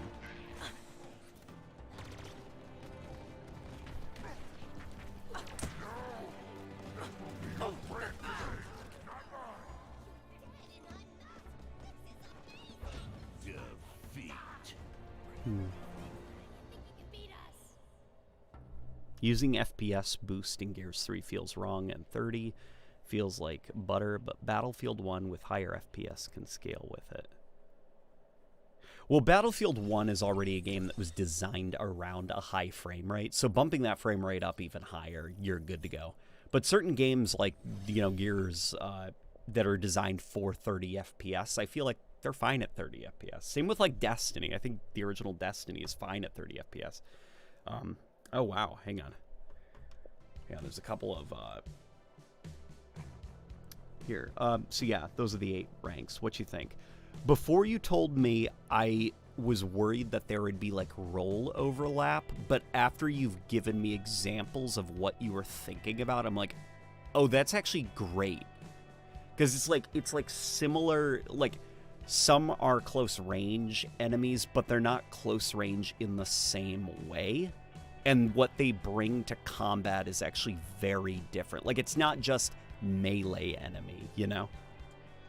So, yeah, I like it. Dude, Andrew, good ideas, dude. And then we've got Eric Waffles here with $20, which I appreciate Eric Waffles. Do you think that the next Halo will be a brand new experience? Or do you think they'll be building off Halo Infinite like Counter-Strike 2 and CSGO? Not enough people played Infinite, which sucks because it has a great gameplay loop. Yeah, I agree with you about the gameplay loop. I think it's the most solid for modern Halo. So Eric, this is just like, this isn't based off anything. This is me thinking about how like those producers think, I guess. I'm worried that they're going to look at Halo Infinite's failure and they're going to blame the gameplay. And they're basically going to be like, not enough, like, big team battle doesn't interest people. 4v4, capture the flag, Slayer, that stuff just doesn't interest people anymore. Even, like, the combat loop. We need something different. Like, we need to look at the competition, what's drawing people in. And I do think that the next Halo game is probably going to be very untraditional. It's probably not going to be... It's going to have Halo-y elements, but I don't think it's going to be like another... Even Starts may be a part of it, but I think what we're going to see is a lot more like Warzone. Not Halo 5 Warzone, I mean like Call of Duty Warzone, where it's like Warzone is the big thing, and that's not very Call of Duty-like. That's a Battle Royale. And then off to the side is you've got this like traditional Call of Duty multiplayer that clearly has less resources put into it than the big Warzone mode. I think that's probably what's going to happen is for the next Halo game, the typical arena competitive stuff is going to be less of a focus. And they're probably going to build something completely different for Halo, and that's going to be the main focus. And they're hoping that whatever they make will have enough elements that other shooters have that it'll be enough to, like, you know, interest people. Unfortunately. That's the way those producer types think. Because internally, they're not going to think, well, Halo has a niche audience now. People like this arena stuff. Let's stop aiming for Fortnite. Let's just make a Halo game, and it'll make this amount of money, and that's okay, even if it's not making all the money. They want, like, they went into Halo Infinite wanting it to be one of the top 3, you know? It's going to be up there with Warzone and Fortnite. That is the bar that they're constantly aiming for, is like Halo needs to be bringing in an insane amount of money. We can't just settle with a niche audience. Because also, even compared to like other Xbox games like Sea of Thieves, Minecraft, the big one, Minecraft, like Halo's on the lower end of popularity and money being brought in and stuff. So Basically, rather than allow Halo to kind of exist in its niche, they're gonna force it to change itself so that it can play catch up, I guess, to all these big